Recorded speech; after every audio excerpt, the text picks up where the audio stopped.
this gonna be posted somewhere?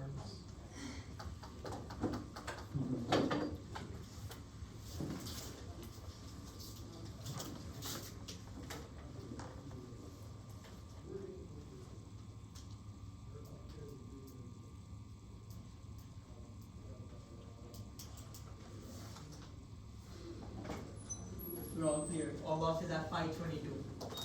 Okay. All right, all right, this is the time set, we're ready to go, right? It's the time set for trial in the case of, State versus, Polk County. The state is the state ready to proceed to trial? Yes, Your Honor. Is the defense ready to proceed to trial? Yes, Your Honor. State, can you go ahead and announce? Yes, Your Honor. Good afternoon. My name is Lauren Park, and today I'm joined by my co-counsel, Ms. Magda Nair, Good afternoon, Your Honor. Good afternoon. as well as my other co-counsel, Ms. Alice Gow. Good afternoon, Your Honor. Good afternoon. Together, we represent the state of Midlands. Today, we're also joined by our designated party representative, Detective Kip Romani. Good afternoon, Your Honor. Good afternoon. And once the defense has introduced themselves, there are some preliminary matters to attend to. Good afternoon, Your Good Honor. afternoon. My name is Rye Reynolds, and today I'm joined by my co-counsel, Mr. Luke Fries, Good afternoon, Your Honor. Good afternoon. and Miss Iris Lime. Good afternoon, Your Honor. Good afternoon. Today, we represent our client, Ms. Poe Cameron, Good afternoon, Your Honor. Good afternoon. in today's case. Now, after the prosecution has attended to their pretrial matters, we have some of our own to attend to as well. All right. State, you have some pretrial issues you want to address with the court? Yes, Your Honor. First, we move to invoke Rule 603 and 615, which constructively swear in and sequester all witnesses barring party representatives. The rule of exclusion having been invoked, all members who are here to testify, you've already heard from counsel what that means, so the rule has been invoked. Go ahead. Yes, Your Honor. Next, for Your Honor's convenience, the prosecution has constructed a bench book that contains relevant case law, stipulations, etc. Permission for my co-counsel to approach and tender? Yes. Here you are. Thank you.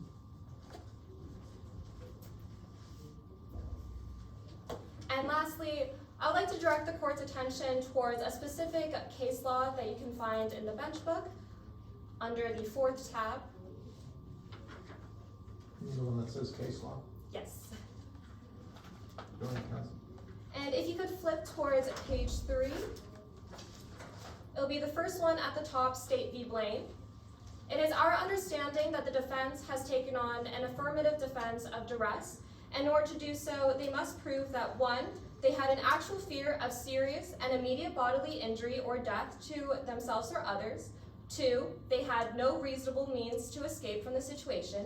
And 3, as a result, they were forced to participate in criminal activity. And when the defendant actively takes part in a violent act, a rebuttal presumption is created that the defendant's actions were voluntary. So noted. Thank you. And that's all for the prosecution's preliminary matters. All right, thank you. Defense, do you have some pretrial issues that you'd like to address with the court? Yes, Your Honor. First, we have 2 forms, a notice of intent to offer character evidence and a gender pronouns form. Could my co-counsel approach and tender? Yes.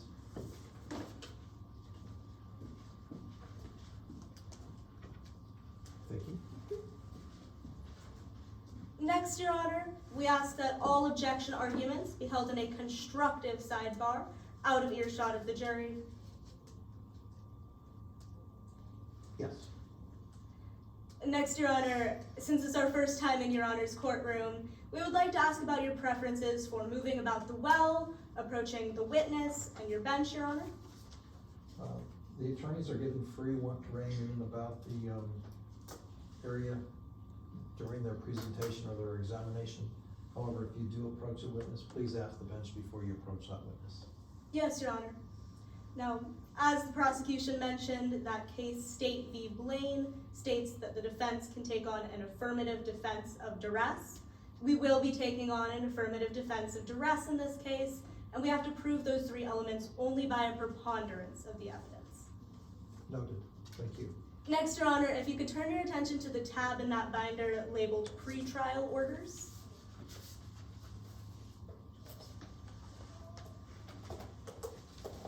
Okay. This will be the orders of motions unlimited. These orders state that Detective Kit Botmani, while she is a law enforcement officer, she is not an expert and cannot be tendered as such. The prosecution is not able to use this witness as a conduit to admit expert opinions that require 702 foundation. All right, the court makes or takes notice of the prior motion in limine, which has apparently been ruled upon by the court. Yes, Your Honor. If you turn to page 3 of that order, it also states, let me know when you get there. Okay, counsel, I'm there. It states that a malware attack occurred and a lot of evidence was lost in that malware attack. While Detective Botmani can refer to this information that was lost in that attack, they must use words such as I recall or I remember and cannot refer to that evidence definitively. Right, and this is still part of the motion in limine an order that was previously granted, so the court takes notice of the court's own prior orders in this case. Thank you. Yes, Your Honor. With that, the defense is ready to proceed with opening statements. Is the state ready as well? Yes, Your Honor. State, do you have an opening? Yes, Your Honor. You may proceed.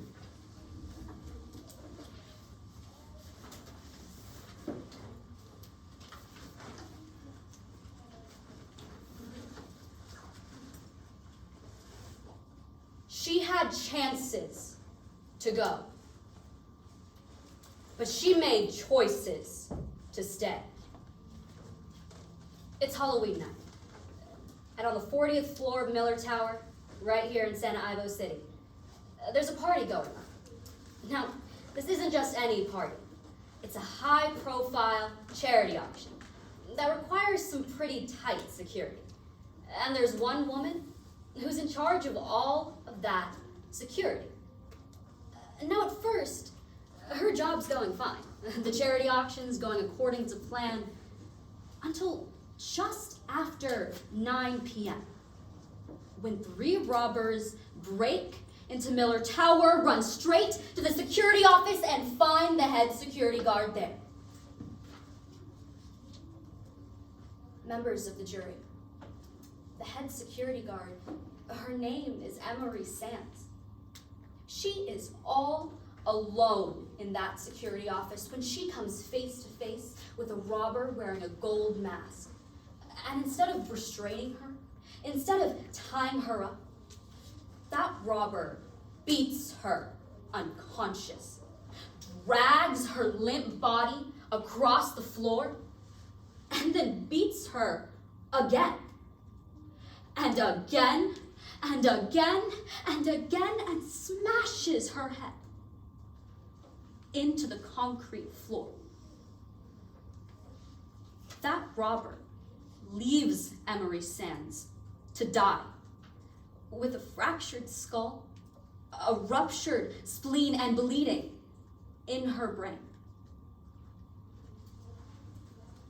Emery Sands goes into a coma. She won't wake up for 2 weeks. You're gonna hear that robber was this defendant, Poe Campbell. That's why we've charged this defendant with aggravated assault and kidnapping. We're gonna prove beyond a reasonable doubt that the defendant knowingly caused serious bodily injury to Miss Sands and took her from one place to another against her will. Now the defense, they actually agree with us on these charges. They agree that the defendant beat Miss Sands and that she dragged her body from one place to another. But where we disagree is whether those actions were voluntary. Because the defense, they've brought an affirmative defense, known as duress. That means they've taken on a burden in this case. They have to prove that the defendant was forced to commit these crimes and that she had no way of escaping her situation. they're not going to be able to meet that burden. Because we're going to call 3 witnesses who'll show you that the defendant did have chances to go. But that time and time again, she made the choice to stay. You're going to hear from an eyewitness in this case, Miss Cypress Cosmos. Miss Cosmos will tell you that she saw the same mask the defendant was wearing in the cocktail room 3 hours before this crime occurred. And that 3 hours later, she saw the defendant wearing that same mask committing these crimes. You're going to hear from the victim in this case, Miss Emery Sands. She'll tell you how viciously this defendant beat her on Halloween night. And you'll see that the brutality of this crime goes beyond what an unwilling participant would do. You'll also get a chance to hear from the lead investigator in this case, Detective Kit Bamani. Detective Bamani reviewed security camera footage of this crime, and she'll tell you that before this crime ever occurred, the defendant was alone in a stairwell. The other robbers, they weren't there. They were up on the roof in a helicopter. No one was threatening the defendant. No one was watching the defendant. And yet, instead of pulling the fire alarm, instead of calling the cops, instead of going to get help, the defendant chose to let those robbers in. Chose to attack. Miss Sands chose to stay a part of this crime. Here's the bottom line, members of the jury. If someone is forced to commit a crime against their will, they would take any chance they had to resist, to escape. This defendant had those chances. This defendant chose not to take a single one. So when my co-counsel, Ms. Alice Gow, gets up here in closing, she's going to ask that you find the only just verdict in this case. Guilty on both counts. Thank you. Thank you, counsel. Does the defense have an opening statement? Yes, Your Honor. You may proceed.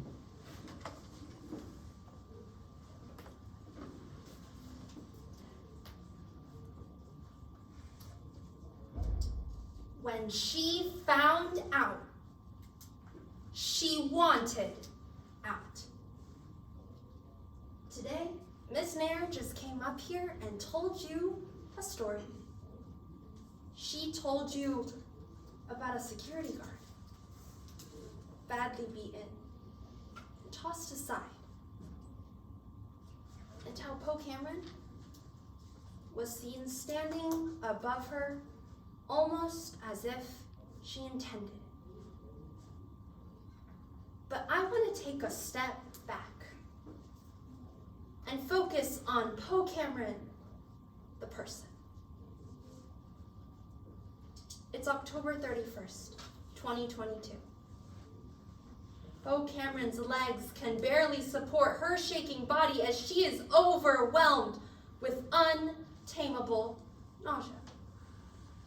She feels tears well up as 1,000 terrified thoughts race through her mind, unable to comprehend what just happened. She is scared. She had just watched her hand fly out, hitting a security guard. She had just stood helplessly as cherished pieces of art left the vault. She is scared, wondering how everything went so wrong, scared of once empty threats being fulfilled, scared of losing what little she already has. Because when she found out, she wanted out. Today, the prosecution has brought on a charge of aggravated assault and kidnapping. Now, Ms. Nair has already told you the elements of that crime. But what they failed to mention is their burden to prove it beyond a reasonable doubt. Members of the jury, well, that is the highest burden in our criminal justice system. It means that they must first leave you firmly convinced of her guilt. But let's be clear. Poe Cameron sits here today an innocent woman. That is because besides their high burden, we are pursuing an affirmative defense of duress. Under duress, we must prove to you 3 things. First, that Miss Cameron had an actual fear of serious bodily injury or death to herself. That second, she had no reasonable means to escape the situation. And that third, that because of all the, she was forced to commit the crime. And we must do so by a preponderance of the evidence, which simply means more likely than not. Now, to get you to believe that Miss Cameron was under duress more likely than not, we will be calling upon 3 witnesses. First, you're going to hear from Miss Cameron herself. And she's going to tell you exactly what happened that night. How she had no idea what she was getting herself into, and not a moment was filled without fear. Second, a waiter working that night named Parker Orlov is going to take the stand. And she's going to fill in the details about that night and how before it, she saw Poe Cameron being pulled into threatening conversations. And finally, Dr. Amari Ebby, forensic scientist and investigator, will take the stand. She'll tell you that the investigation from its initial arrest was flawed, and how that bias, well, it never went away. And at the end of today's trial, my co-counsel, Mr. Luke Fries, will come before you and ask that you find Poe Cameron not guilty. Because when she found out, she wanted out. Thank you.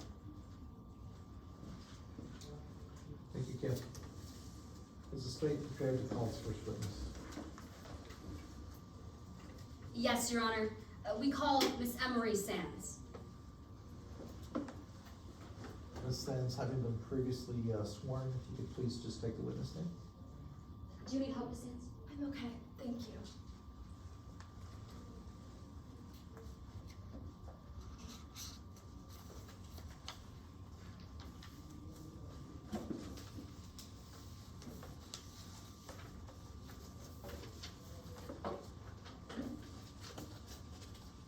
You may begin. Good afternoon. Good afternoon. Could you please introduce yourself to the members of the jury? Hello, my name is Emery Sands. What do you do for a living, Miss Sands? I worked at the Midlands Metropolitan Police Department for almost 30 years, but I retired about 5 years ago. What did you do after you retired?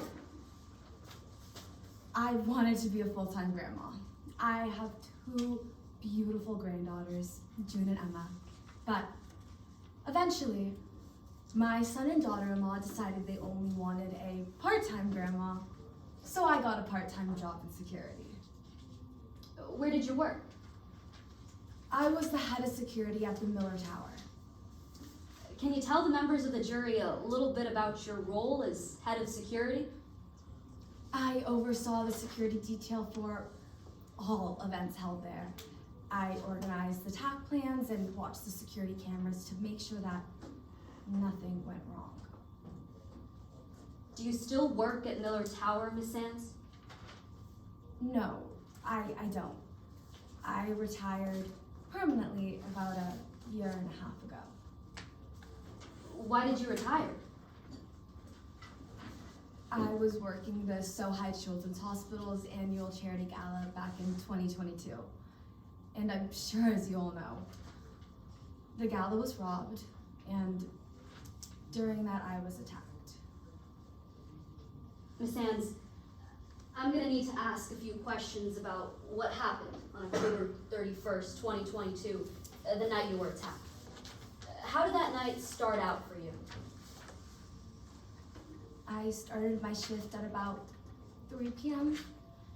I went around the entire 40th floor in Miller Tower, making sure that my team was where they needed to be and that they knew what the plan was going to be for that night.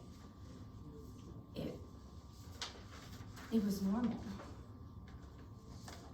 At that point in the night, Miss Sands, was everything going according to plan? At that point, yeah, it was. So at what point did you notice things start to go wrong?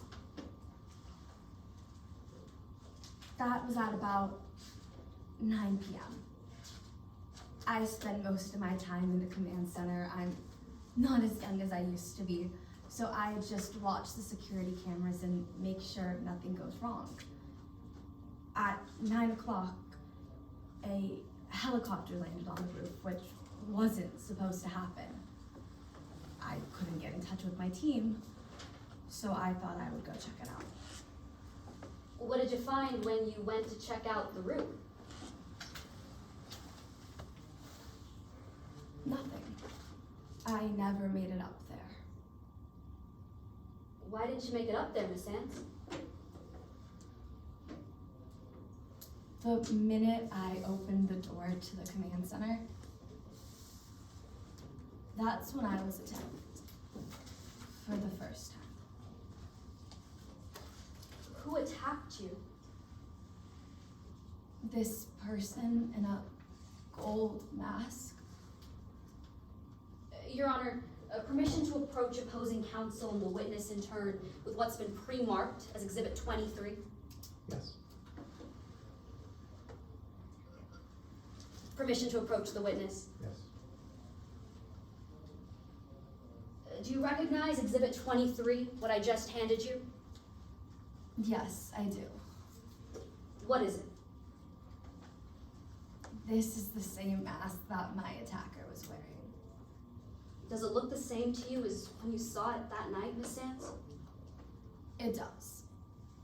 Your Honor, at this time, we move to enter Exhibit 23 into evidence. No objections, Your Honor. Exhibit 23 is admitted. So when the person wearing that mask attacked you, Miss Sands, what happened? They started to scream and ran up and punched me in the side of the head. It was cold and hard. It felt like they had something metal on. It knocked me out instantly. Objection, Your Honor. Lack of foundation as to how she would know that something was metal.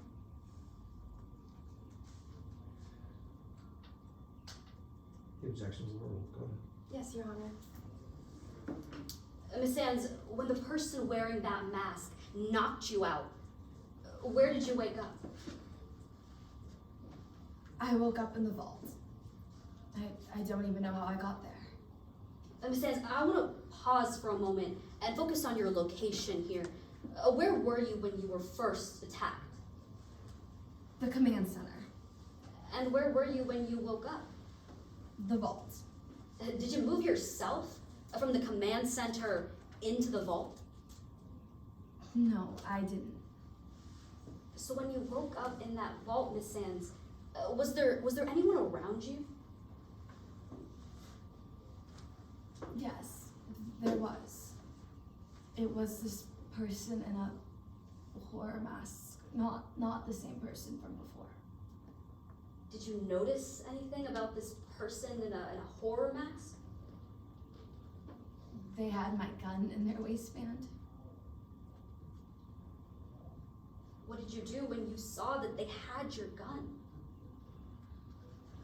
I didn't know it was gonna happen, and I used up all the strength that I had left, and I threw myself into them, just trying to get it back. But all that happened was my gun went flying. across the floor, So, out of both of our reaches. so after your gun went flying, what happened next? That's when the person in the gold mask came back in. What did they do, Miss Sands? They jumped on top of me and they started punching the back of my head. One after another, over and over. It felt like it would never end. And that person in the gold mask was pounding the back of your head. Did you hear them say anything? I did. What did they say? They said nothing would get between them and what they're owed, and that they wouldn't hesitate to kill me if they had to. Objection, hearsay. Response, Your Honor? Go ahead, counsel.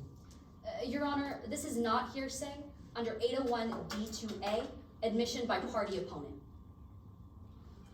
Your Honor, if I may respond. Go ahead.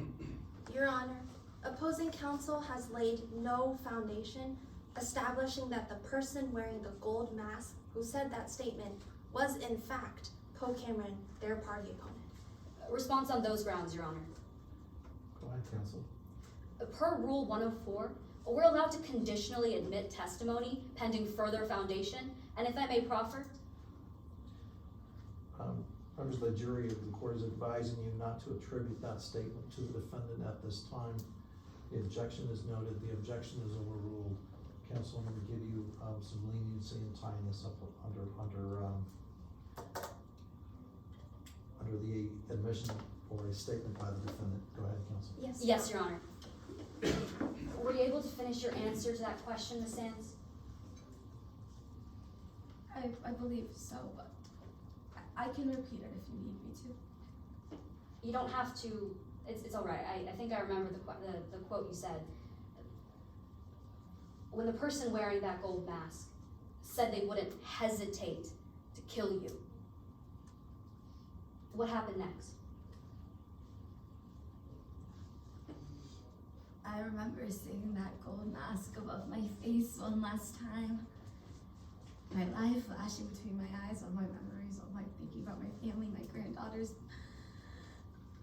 And then they slammed my head into the cement. And that's the last thing I remember.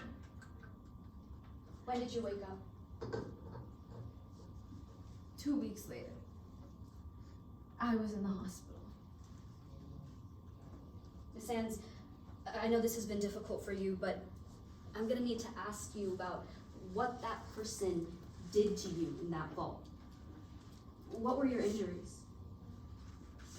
I had a ruptured spleen, a fractured skull, and bleeding in my brain.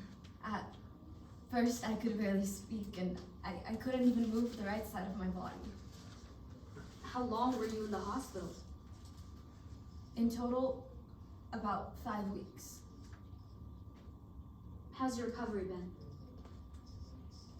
You know, it's been okay. I've gotten my speech back fully, and you can barely notice my limp. Sure, I might not be able to run around and play soccer with my granddaughters, but at least I can still go to their games. Ms. Sands, earlier you mentioned that you heard your attacker's voice in that vault.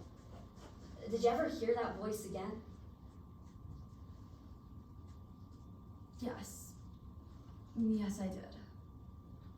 When did you hear it? When I was in the hospital. What context did you hear your attacker's voice? I was just doing a crossword and trying to distract myself. And an interview on the news was playing. They said it was about my attack. Your Honor, I'm saying this constructively outside the earshot of this witness and the jury. We're gonna ask the defendant to read a couple lines from their police interrogation that they made prior to this trial for the purposes of an in-court voice identification. You may proceed, please.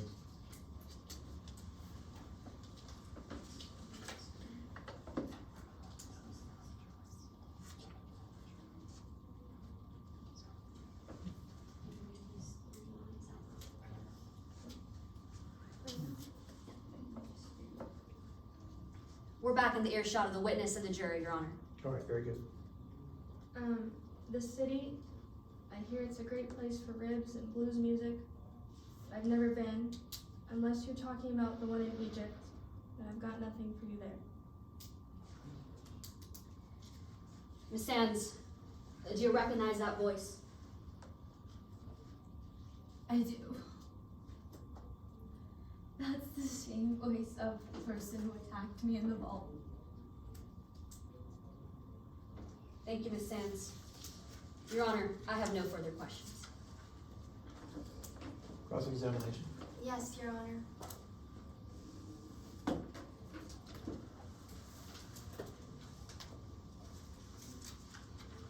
May I proceed? Yes. Good afternoon, Ms. Sands.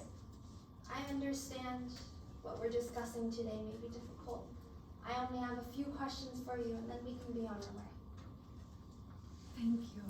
I really appreciate that. I want to jump right in to the events of October 31st. You saw 3 robbers that night, Yes. and out of all those robbers, you only saw one face. That's correct. The person in the horror mask. And you later recognized that person to be Memphis Reigns. I did. You didn't see the face of the other 2 robbers. No, I did not. You didn't hear the robbers call each other by name. No. So before the news, you couldn't tell who each person behind the mask was. No, I could not. Now, one of these robbers was wearing a gold mask. That one was my attacker. And it's that gold mask sitting right in front of you. It is. To be clear, you didn't see the face of the person behind this mask. No, I only heard their voice. You didn't see if they had scars on their face. No. You didn't see if they had any tattoos on their face. No. You couldn't identify a single physical feature about their face. No, I could not. Just their voice. However, earlier in your conversation with Miss Nair, you testified that it was that person behind that mask who had knocked you unconscious initially. Yes. And that was right as you were exiting out of the command center. It was. Well, I want to focus on that particular event. Before anyone hit you, you heard someone say, "You're going to have to get rid of that guard P. If you don't, you know what happens." Objection, Your Honor. Hearsay as to that statement. If I may respond. Go ahead, Counsel. Your Honor, I'm not using this statement for the truth of the matter asserted, but rather to show the effect on the listener, in this case would be P. Therefore, this is admissible and not hearsay. A response on those grounds, Your Honor. Counsel, can you just state your question again for me? I apologize. Go ahead, can you state your question for me? Yes, Your Honor. I asked Miss Sands, before anyone hit her, she heard someone say, "You're going to have to get rid of that guard P. If you don't, you know what happens." Response? Go ahead. Your Honor, they are absolutely using this for the truth. The defense's entire contention is that the defendant was under duress and was forced to commit this crime. That second part of the statement, "if you don't, you know what happens," that goes towards proving duress. They are absolutely using that for the truth.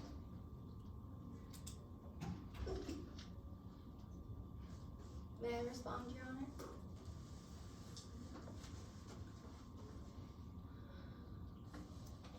Court would note that the court is going to overrule the objection during the course of an action committed by several others during the course of a purported conspiracy or a crime committed by others. For that reason, the court's going to allow the question and answer to stand. Go ahead. Yes, Your Honor. Ms. Sands, before anyone hit you, you heard someone say, "You're going to have to get rid of that guard P. If you don't, you know what happens." I think I heard something like that. And it was after hearing that, did you get hit in the head? Yes, after someone said something.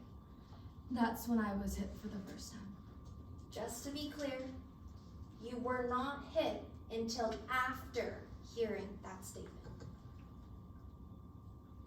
Yes. You don't know what would have happened to P if they didn't hit you. All I know is what happened to me.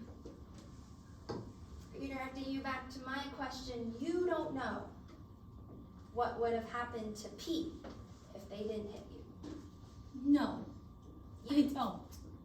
You don't know what the attacker meant when they said, "You know what happens." The person who said you know what happens did not attack me. You don't know what that person meant when they said, "You don't know what happens." No, I don't. You don't know if P was threatened to be there. No. Earlier in your conversation with Ms. Nair, you talked about getting hit with something metal. It felt metal, yes.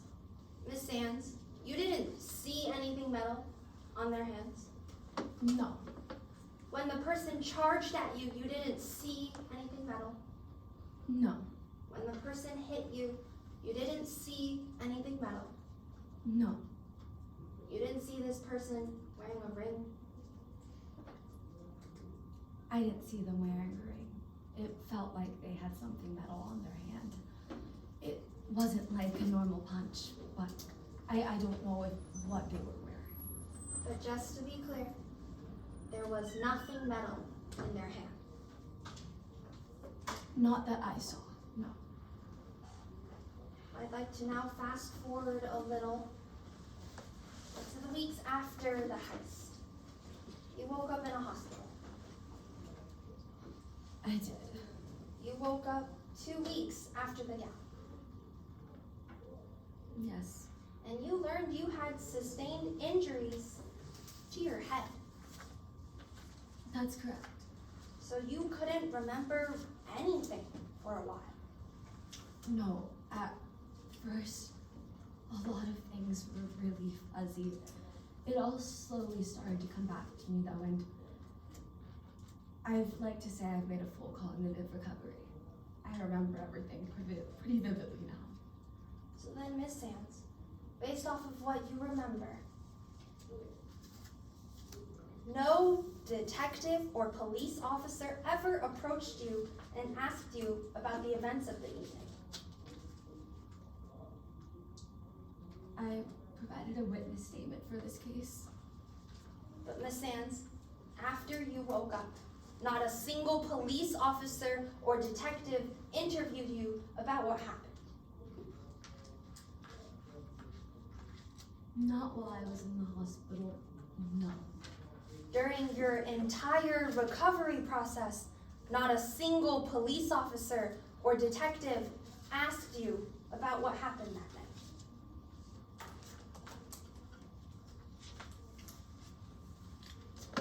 No. Thank you, Ms. Sands. Your Honor, I have no further questions. Any redirect? No, Your Honor, we just asked that to retrieve Exhibit 23 and for this witness to be excused. The witness is excused. Yes, you may retrieve that exhibit.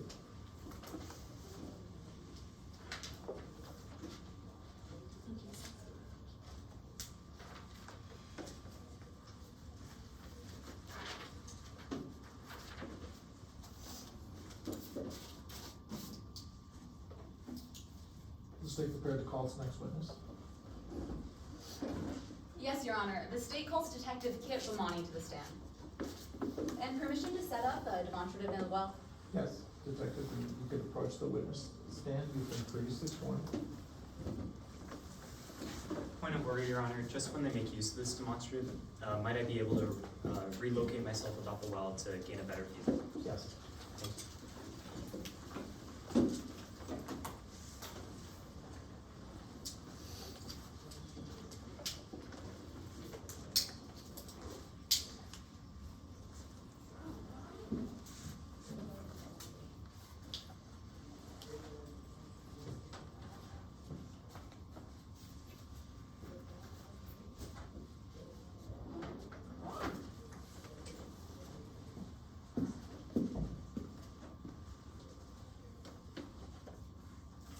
Good afternoon.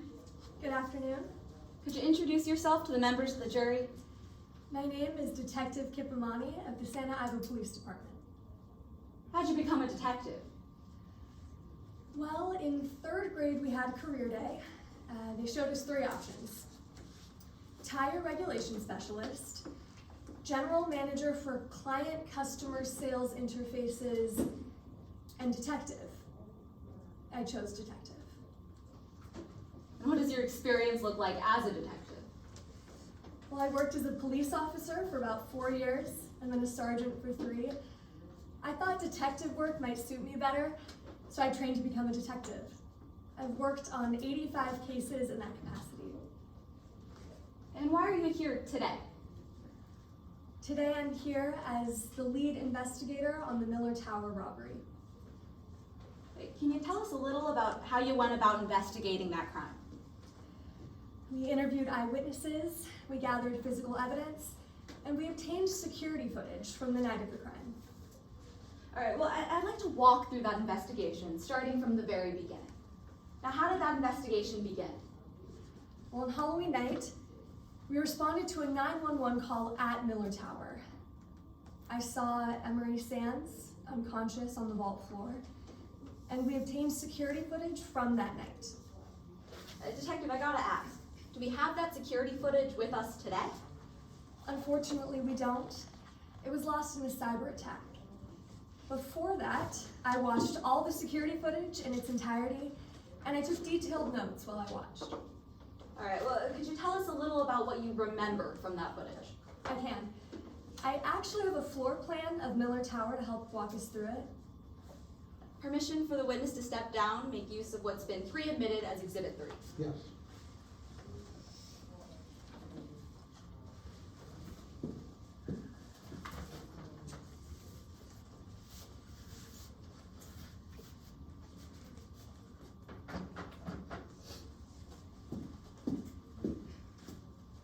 All right, Detective, what are we looking at here?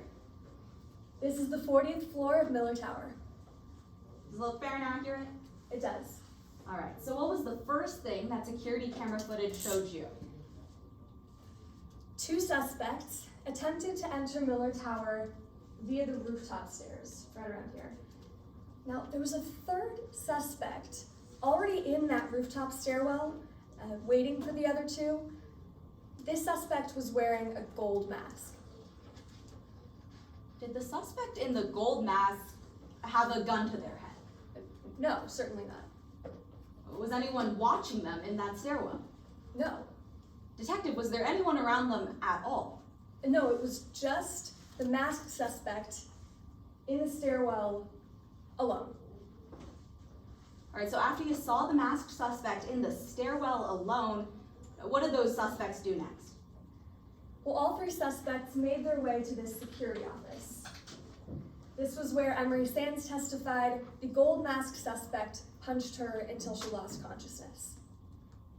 All right, so did the attack end there in the security office? No. The suspects made their way to the vault. They dragged Emery Sands here. And in the vault, Emery Sands woke up, regaining consciousness. All right, so did the attack end there in the vault? No. When Emery Sands woke up, the 3 suspects rushed to attack her again. Emery Sands stopped moving, after 1 or 2 punches, but she was struck repeatedly. Thank you, Detective. Go ahead and take your seat.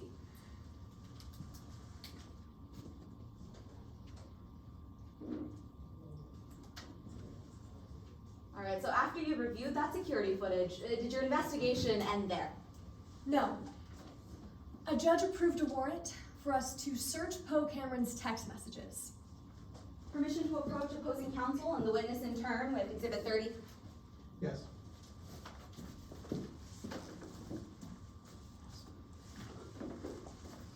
And would Your Honor like a courtesy copy? Yes. There you go.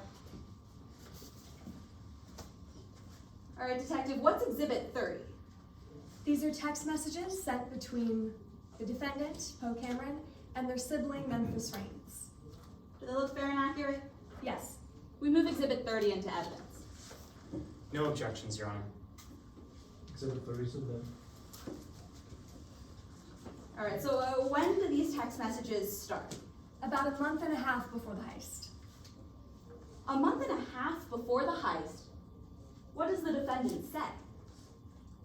Well, right at the top, at 9:12, the defendant reaches out to Memphis Raines.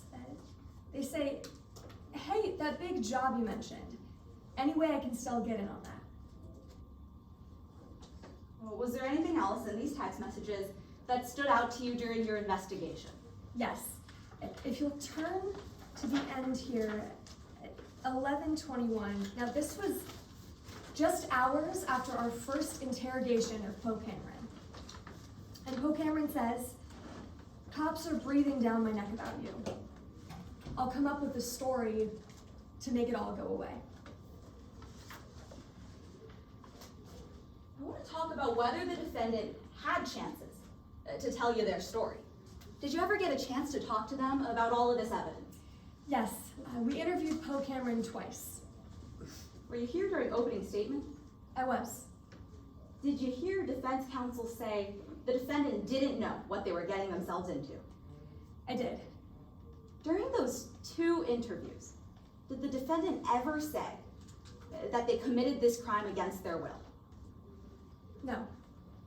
During those 2 interviews, did the defendant ever say that they didn't know what this crime was about? Objection, Your Honor. Under state case law, state via run.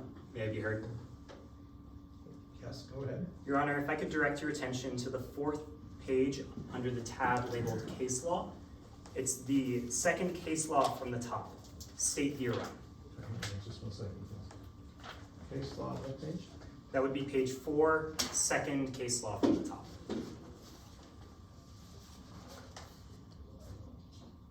Your Honor, what this case law simply states is that any mention explicitly or implicitly of the defendant invoking their Fifth Amendment right is inadmissible. Here, they're doing just that. They're talking about what the defendant didn't say in their interview. They're implying that the defendant invoked their Fifth Amendment right, which is not admissible evidence. Response, Your Honor? Please go ahead. All right, the verbiage of state via run is very specific. It says that we can't use the defendant's exercise of either right to suggest the refusal to testify demonstrates a consciousness of guilt. That's not what we're doing. Your Honor, may I respond on those grounds?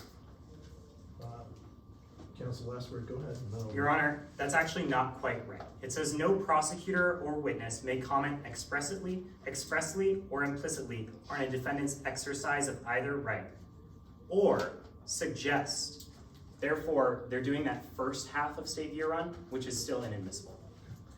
The court, having heard the testimony of the court, not having heard that the defendant in any way invoked their right in this case, either right to counsel or right to remain silent, but the defendant did in fact consent to an interview based upon those statements, the court will allow it as an admission. The objection is noted, the objection is overruled. Go ahead, State. Yes, Your Honor.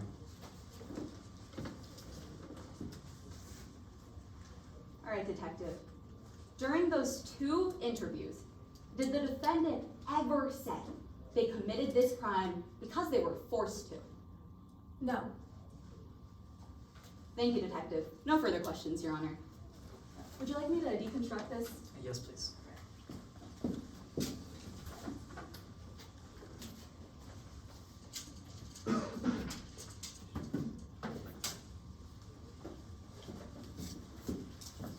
examination? Yes, Your Honor.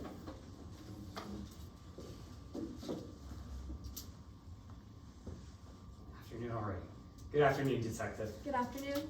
Now, I know we just heard quite a lot about your investigation, but I'd actually like to get to know you just a little bit better. Sounds good. You've been with the San Diego Police Department since 2010, That's right. but you haven't always worked as a detective during that time. That's true. In fact, at the time you were assigned to this case, you'd only been working as a detective for a year and a half. Yes. And over that year and a half, well, you've worked about 85 cases. That's right, 85. But you'd actually only consider 10 of those 85 cases to be larger scale cases. That's true. I did some work in Polk County. Those tended to be larger cases. We're lucky here in Santa Ivo, not too many huge ones. Absolutely. But bringing it back in, this Miller Tower case is the largest case you've ever had to work on. At the time, that's true. Not just at the time, it is the largest case you've ever had to work on. Yes, I think that's right. And detective, it has the most evidence you've ever had to handle, Yes. most forensics you've ever had to deal with. Yes. It's very safe to say you've never handled anything like this before. In my work as a detective, yes, this case had a lot of evidence. It was exciting to work on. Detective, again, just a yes or no. It'd be safe to say you've never worked on anything like this before. That's true.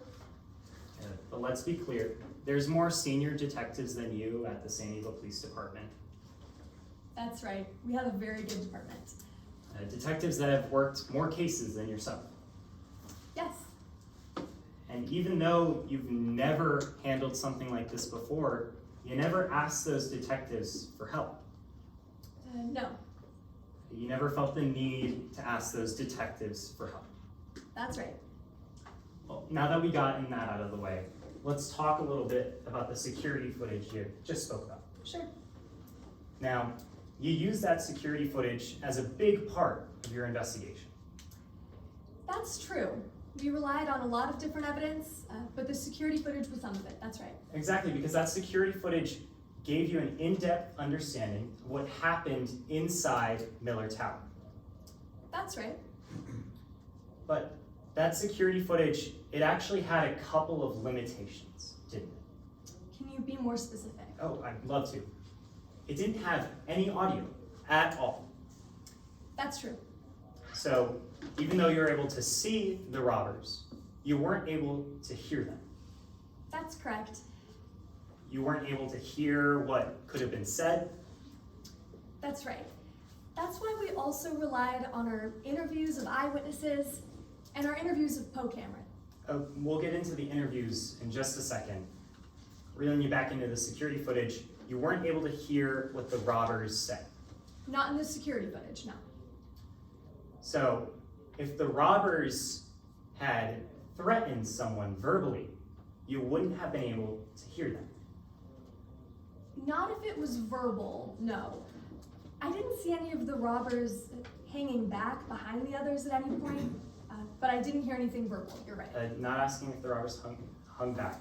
Asking if you wouldn't have been able to hear any verbal threats, and that's a no. That's correct. And you wouldn't have been able to hear if one of the robbers said, "You better take care of that guard, Pete, or else you know what happens." Nope. And besides the no audio of that security footage, well, it also didn't quite capture everything in frame. That's correct. There were security cameras at different points of Miller Tower, that's right. And while there were security cameras at different points in Miller Tower, there weren't any in the security office. That's true. So you weren't able to always see what the robbers were doing. Correct. So you wouldn't have been able to see if they had gestured something. Not in the security office, no. I would have been able to make out gestures in any other area of the 40th floor. Of course, but I'm just asking about the security office. You wouldn't have been able to see if they gestured something. Not in the security office, no. Wouldn't have been able to see if they made a physical threat to someone. No. And besides the no audio, besides the fact that the robbers weren't always in frame, that security footage was also quite grainy. That's true. You weren't able to make out everything very clearly. No. And one point where it was especially unclear was during that second attack on Emery Sands. That's correct. Now, initially this attack, it started with Emery Sands attacking the robber in the horror movie mask, correct? Yes. And once that happened, the robber wearing the horror movie mask, they started wrestling with Emery Sands on the floor. That's correct. And that's when the two other robbers, they rushed into the room. Yes. And this is the part where it gets unclear because those two other robbers, you don't know exactly what they were doing. Well, I saw the three suspects attack Emery Sands, if that's the part you're referring to. But you didn't, because when those two robbers rushed into the room, it was unclear whether or not they were trying to break up the fight.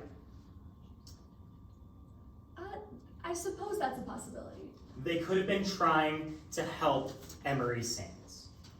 I didn't see anything that looked like helping or breaking up the fight, but I'm sure it's possible. Detective, I'm not asking if it, I'm asking, it looked like they could have been helping to break up the fight. Possibly, yes. Although I noted that most of the movement that was happening looked like an attack. Detective, that's all right. I'm not talking about most of the movement. I'm asking if it's a possibility that when the robbers rushed into that room, they were trying to help Emery Sands, and that'd be a yes. Yes.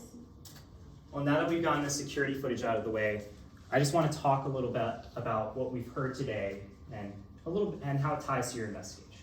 All right. Now, in your investigation, you conducted several witness interviews. I did. You interviewed people like June Cage, Yes. like a Blaze Nova, Yes. like a Cypress Cosmos. Correct. And you also say that you interviewed Emery Sands. I reviewed all witness affidavits. I'm not sure that I was able to speak to Miss Sands the night of the crime as she was unconscious. I'm not asking about just the night of the crime. I'm asking about throughout your entire investigation. And you claim that you did interview Emery Sands.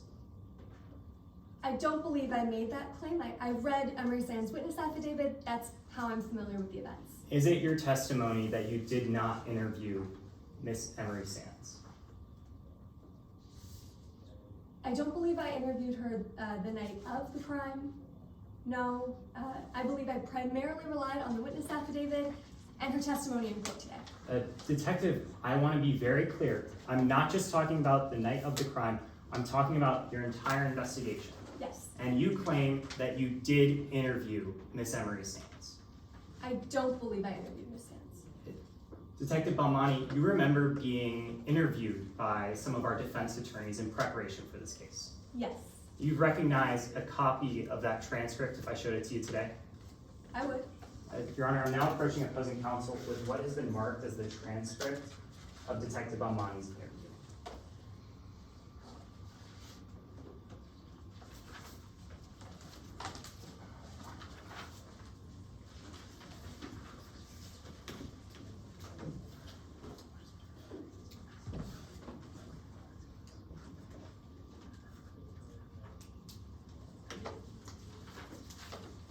Your Honor, may I approach the witness with the same? Counsel, you can approach with the exhibit, which is marked for identification only. Would Your Honor like a courtesy copy? Yes, please. Now, Detective, this is that transcript of that interview with those attorneys, correct? Yes, And it looks to be a fair and accurate copy. it does, yes. And now, Detective, if you could go ahead and flip to page 5, go to line 141. Line 141? 141. And if you could go ahead and read silently as I read aloud. There are some notations within my report of the information provided during many of the interviews. I also have transcripts of the interviews with Poe Cameron. In addition, I have read through the witness statements of Orlov, Cosmos, Nova, and Sands. All of those statements accurately describe what they told me during their various interviews. Objection, improper impeachment, specifically to hearsay. May be heard, Your Honor. Counsel, go ahead. Your Honor, there's no improper impeachment here. I asked this witness whether or not they interviewed Emery Sands, and they said they didn't, that they just read the statement. Now here, it does say that they have read through the witness statements of Orlov, Cosmos, Nova, and Sands. And then they go on to say, all of those statements accurately describe what they told me during their various interviews. That implies that they interviewed Emery Sands and cross-referenced that Sands interview with their statement. Response, Your Honor.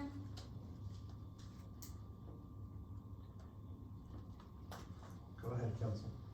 Yes, Your Honor. This witness, Detective Kip Amani, was not the only investigator on this case. She had many police officers helping her interview different witnesses. What she has testified to is entirely consistent with this interview. She said she relied primarily on the affidavit of Emery Sands and the witness statement of Emery Sands. Her testimony that she didn't interview Emery Sands is entirely consistent with this interview that opposing counsel just read. May I respond on those grounds, Your Honor? Last word, counsel, then with the rule. Specifically, they say they accurately describe what they told me during my interviews with them. Therefore, they spoke. It's implying that Emery Sands spoke with Detective Almani, that Emery Sands was interviewed by Detective Almani personally. In terms of the form in the presentation under Rule 613, the statement made by purportedly to be made by the witness was not provided to the witness in detail as how it was set in the transcript. The witness was not given an opportunity to explain or deny that before showing the document. The court does not find, based upon the question and examination presented by defense counsel, that this would be proper impeachment of this witness. For that reason, it is sustained. Yes, Your Honor.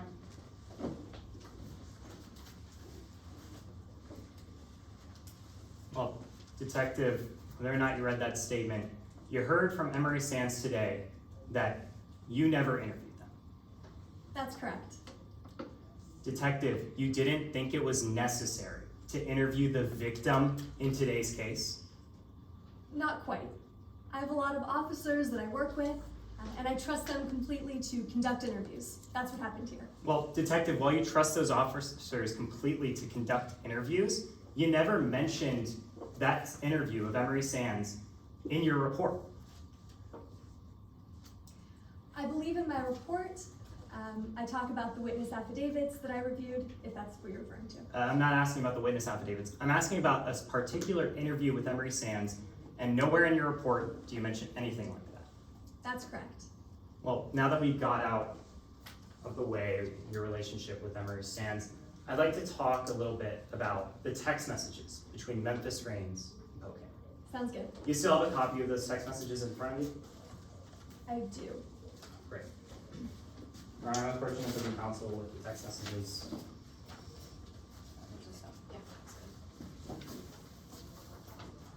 Now, Detective, there was a cybersecurity attack against the San Diego Police Department leading up to today's case, correct?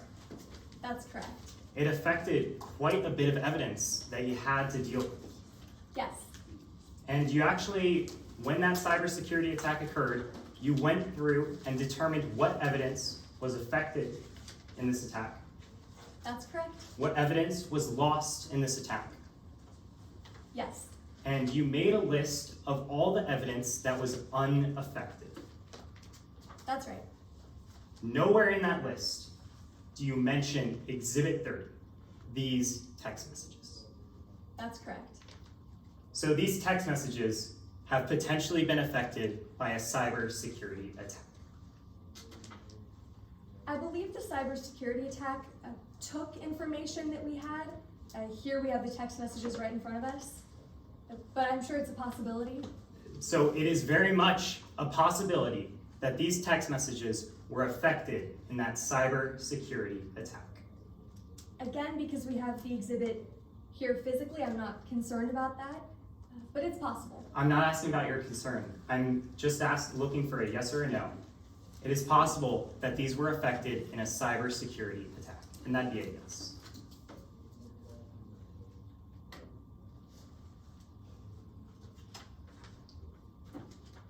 Yes, it's possible. And even though they could have been affected, you still relied on these text messages to determine that Poe Cameron wanted in on the heist. That's right.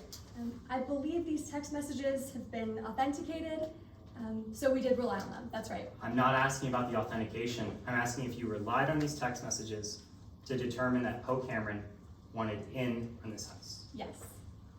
Thank you. Your Honor, I have nothing further.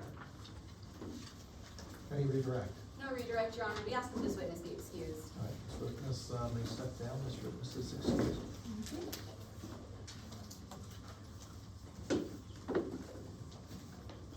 Is the state ready to call its next witness? Yes, Your Honor. The state calls Ms. Cypress Cosmos to the stand.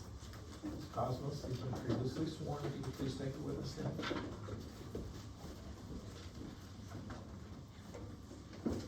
And just a quick point of order, could I get a time check as to how much time is remaining?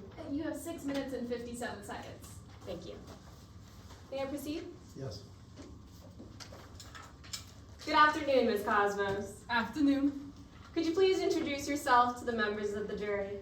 Hi, how are ya? My name's Cypress Cosmos. It's nice to meet you. What is it that you do for a living, Ms. Cosmos? That's my favorite question. I run Convos with Cosmos. We're a true crime podcast about everything from small town murder mysteries to big drug smuggling operations. We got your stories, we got your scandals, and we have a funny little theme song, but I won't sing that for you because my voice, it's horrible.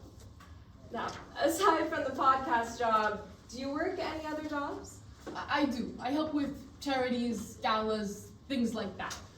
Like the Sohai Children's Hospital annual charity gala. I work on that every year. Did you attend the Sohai Children's Hospital Gala on October 31st, 2022? I did. Now, I actually want to talk more about October 31st, 2022, the night of the gala. How did your night start? I got there early, made sure everything was in place, and then I helped out with events. I was in the cocktail room for our silent auction, and then I helped run ceremonies in our ballroom. Was the ballroom the end of your night? No. Around then, it's about 9:30, so we start getting music into swing, getting the party started. But it was then that I stepped out into this entryway to try and make a phone call. That's when I saw two people I didn't recognize. So you step out into the entryway, you see two individuals. What are they wearing? They're wearing all black. One of them has a gold mask on top of the head. I see a face. The other one wearing a black ski mask. I don't see their face. Do you speak with these individuals? Yes, I yelled at them. I didn't recognize them. From the guest list, I wanted to know who they were. Did they have an invitation? But they didn't say anything. The one in the gold mask, she put it on, looked at me and indicated her head like this. The other one started reaching back. Your Honor, let the record reflect that the witness has just reached toward her waistband with her right hand. The record will so reflect. Did you see what they were reaching for? No, a caterer came in and interrupted us, and then those two people, they ran into an exit stairwell. I didn't see them again. Now, I want to talk a little bit more about the masks that you saw them wearing. Would you recognize the gold mask if I was to show it to you in court today? I would. Your Honor, permission to approach opposing counsel with what has already been admitted into evidence as Exhibit 23? Yes. Permission to approach the witness with the same? Yes.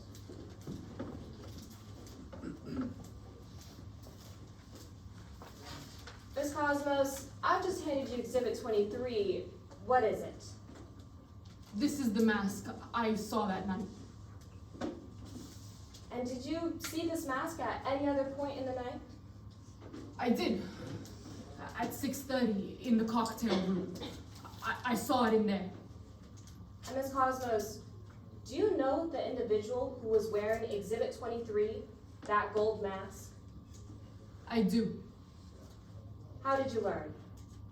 A couple weeks later, I was watching the news and I saw a picture that looked exactly like the person I saw that night. Who was it?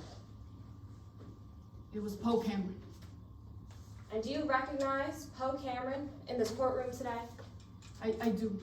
She's sitting right there at the end of that bench on the left, wearing a blue suit. Your Honor, let the record reflect that the witness has just correctly identified the defendant. The record will so reflect. Ms. Cosmos, I want to talk about what happened after you saw the defendant in Miller Tower. What occurred after the entryway? The caterer and I, we teamed up. We wanted to figure out what happened.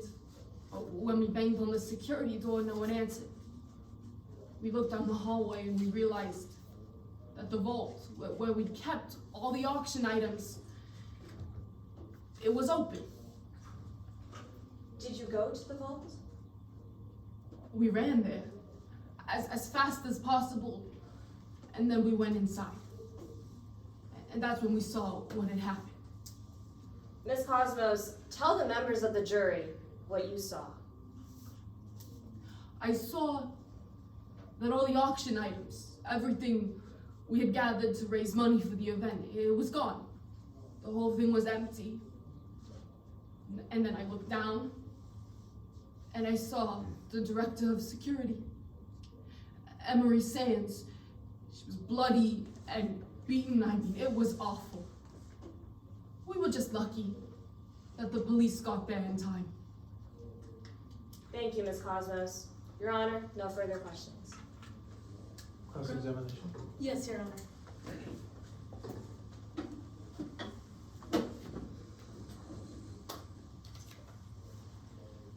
Good afternoon, Ms. Cosmos. Hi, how are ya? I'd like to ask you a few questions about how you know Poe Cameron. Sounds good. You don't personally know Poe Cameron. I don't. You don't know her family. Nope, You don't know if she has a sister. I don't. All right, now that we've gotten that out of the way, I'd like to talk about the night of the heist. Okay, Now, you were at Miller Tower on October 31st, 2022. I was. You saw two individuals that night. I did. One of them was Poe Cameron. One of them was wearing a black ski mask, Yes. and one of them had a gold mask on top of their head. Yes. You were able to see their side profile, Yes, I saw her face. but it was dark when you saw her. We had some ambient lighting for the gala, but I could see very clearly. You later identified her as Miss Poe Cameron, I did. and you identified her based on a news photo you saw. Yes, I saw a photo on the news. To be clear, you can't tell us why Poe Cameron was at Miller Tower.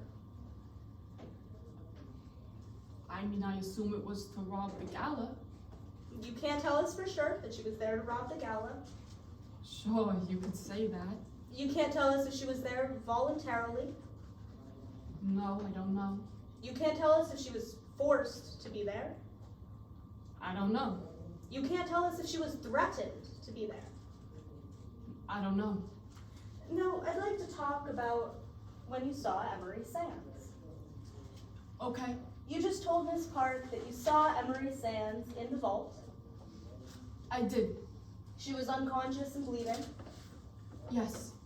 She was. It was horrible.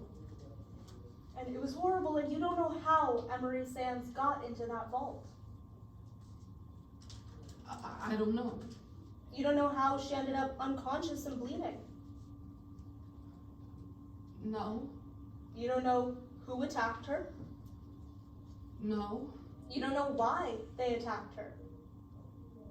I couldn't tell you that. All I could tell you was that she was guarding things that night. You couldn't tell us if someone was forced to attack Emery Sands? I couldn't tell you that. I wasn't with the robbers. I'd like to talk about what happened after you saw Emery Sands. The police arrived at Miller Tower. They did. Someone named Detective Botmani approached you. Yes, You told her repeatedly about the plan for the gala. I did. You told her about the auction items, I did. That's what I knew. and those auction items are available in the brochure. We have a brochure that details what items were on auction that night. Is that what you're talking about? That is, those items are in the brochure. Yes. She never asked you about what happened that night. No. Like you said, I don't know the details of what happened. She never asked you about the other organizers. No. She didn't ask you about the catering stuff. No, I don't know anything about them. She didn't ask you about the 150 guests. What do you mean? She interviewed the 150 guests. She That's did. what I saw. She didn't ask you about those 150 guests. What? No. She didn't ask you about Emery Sands. I told her what I found, but nothing further than that. She didn't ask you about those 2 intruders that you saw. I told the police about that. Is it your testimony today that you told the police about the 2 intruders you saw? Yes, I wrote a big statement all about it. Ms. Cosmos, you remember preparing that statement?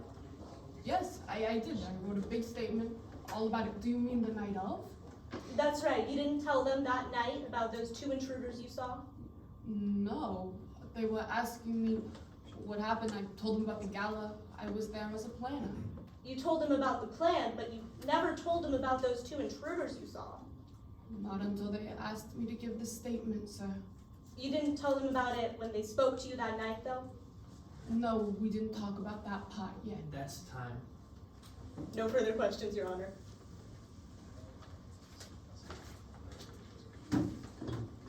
Redirect. No redirect, Your Honor. I just ask that the witness be excused, and if I may approach to grab the Exhibit 23. Yes.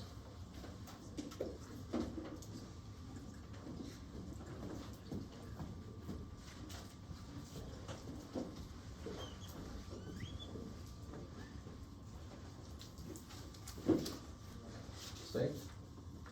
And with that, the prosecution rests their case in chief. The defense is amenable to a 5-minute recess before we get into our case in chief, if that's all right. Does that We look have like? an hour and 42 minutes until all lost, so that's.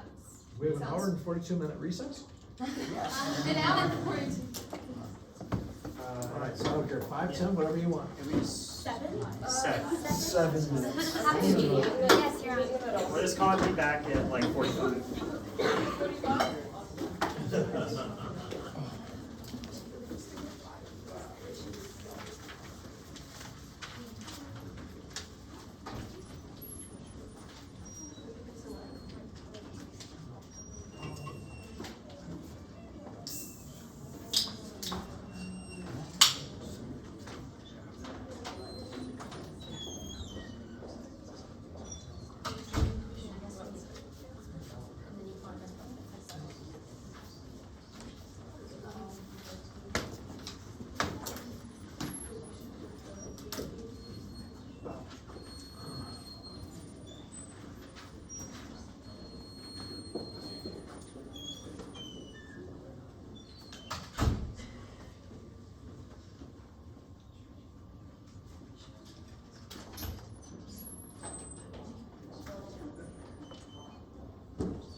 really need to turn the ACs on in these rooms in the afternoon. Jeez.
Are we back in play with timekeeper?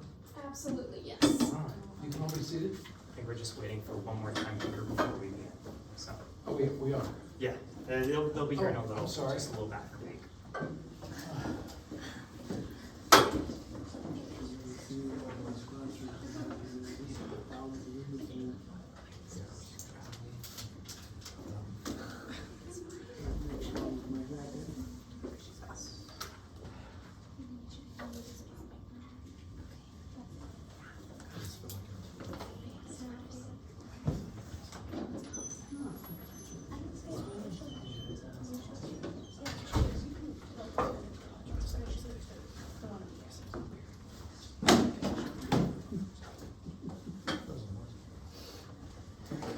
All right, The defense is ready to proceed. All right, for the record, all the parties are present, state is present, defense is present, defendant, members of the jury are present.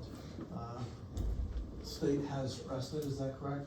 Yes, Your Honor. Does the defense wish to present a case? Yes, Your Honor. We'd like to call Ms. Poe Cameron to the stand. Ms. Cameron, you've been previously sworn, if you could please take the witness stand.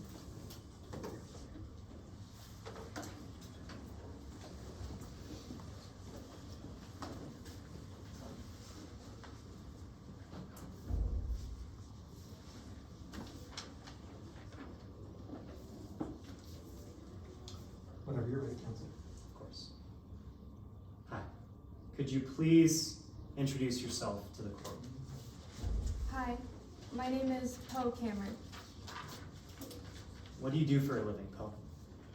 Well, I used to work in construction, but ever since all this happened, it's been kind of hard to keep a job, so nothing currently. And Poe, do you know why we're here today? Yes, I do. I'm being accused of playing a role in this Miller Tower heist. I didn't want to do it. I never wanted anything to do with this. I know all of this is overwhelming, but I just want to give you a chance to tell us your story.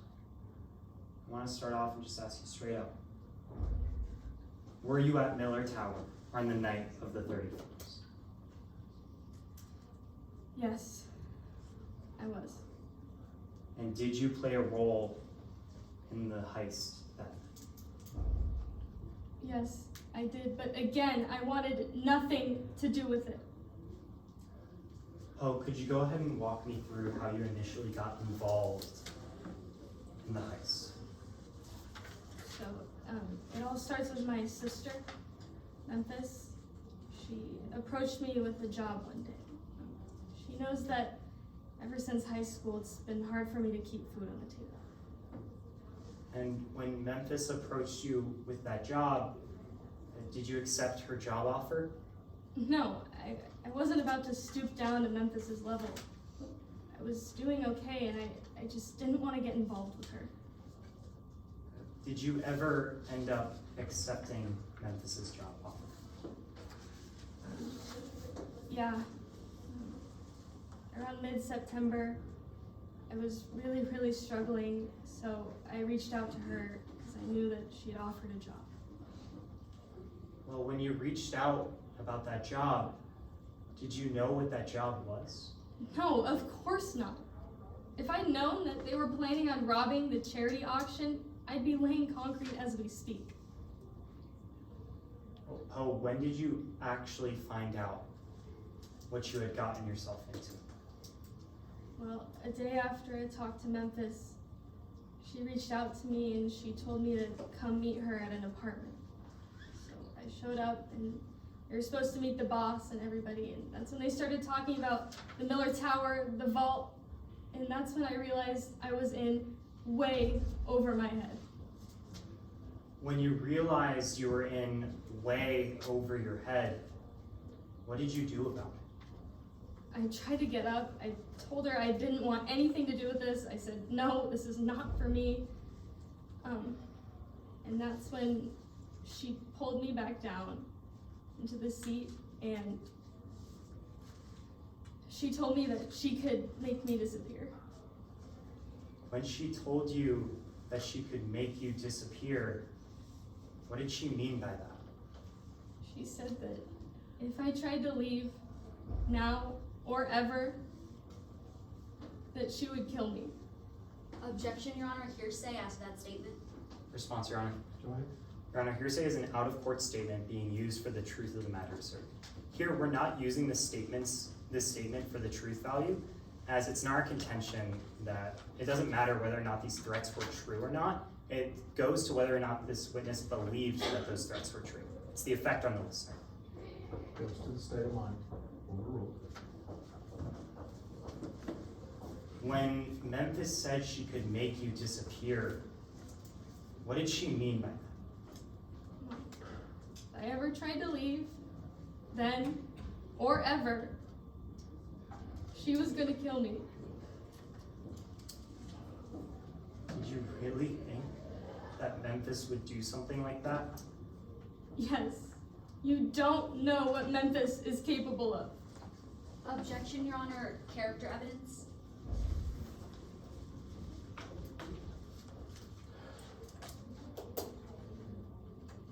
Well, I don't think we've heard specific character other than you don't know what she's capable of. There hasn't been anything deduced from that, so the objection is noted, the objection's overruled. Go ahead. Ho, if you knew that Memphis would do something like that, why did you accept her job? At the end of the day, she's my sister. She seemed like she was doing better for herself. She seemed cleaned up. Maybe it was naive of me, but I thought she'd changed. Well, Ho, after Memphis threatened your life, what did you do? Nothing. I couldn't do anything. If I tried to leave, she would kill me. I was stuck. I couldn't think of anything, and I still can't. Well, now that we know about how you got involved, I want to fast forward to that night of the 31st. How did that day start? It was terrible. We met up at the apartment, and we were going through the plan. And again, I told Memphis, please just let me leave. I won't tell anyone. I just don't want to do it. And that's when she said that she had a gun and she would put it to my head and pull the trigger. So, what happened next on the day of the 31st? Well, we went to the tower. They walked me in, and then the rest of them came down on the roof on the helicopter, and I went up and I let them inside. And what was the plan after you let everyone inside? We were gonna go and grab all the items, but it didn't quite work out like that. What do you mean? Well, first the key card wouldn't work, and then Memphis got hurt, and then there was the security guard. Why was the security guard an issue? He wasn't supposed to be there, okay? I didn't know he was gonna be there. They told me that we were just gonna come in and get the items and leave. I had no idea that anybody was gonna be in there. So what happened next? Well, we saw the guard, and that's when Memphis told me that I needed to take care of him or I knew what would happen. So I did the only thing I could think of, and I punched him. When you punched that guard, did you want to hurt her? No, of course not. I would never want to hurt anyone.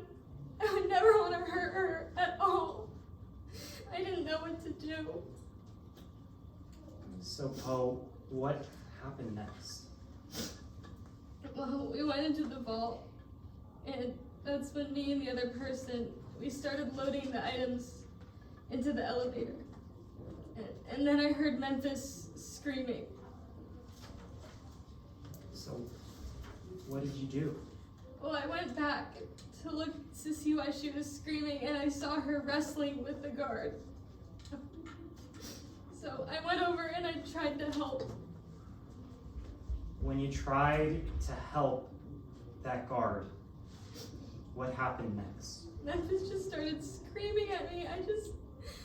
She was screaming in my ear. She was telling me to do something, to just do something. So I didn't know what to do. I just did what she said, and I punched her. When you punched the guard that second time, did you want to hurt her? No, of course not. I never wanted anything to do with this. I wish I'd never been inside that stupid tower. I never wanted to hurt her.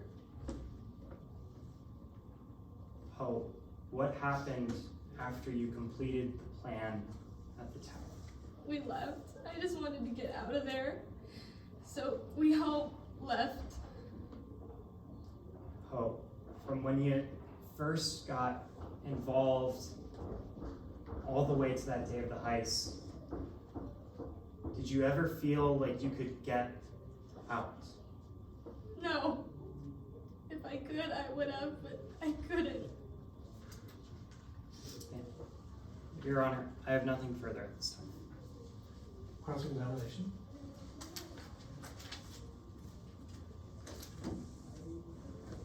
Yes, Your Honor.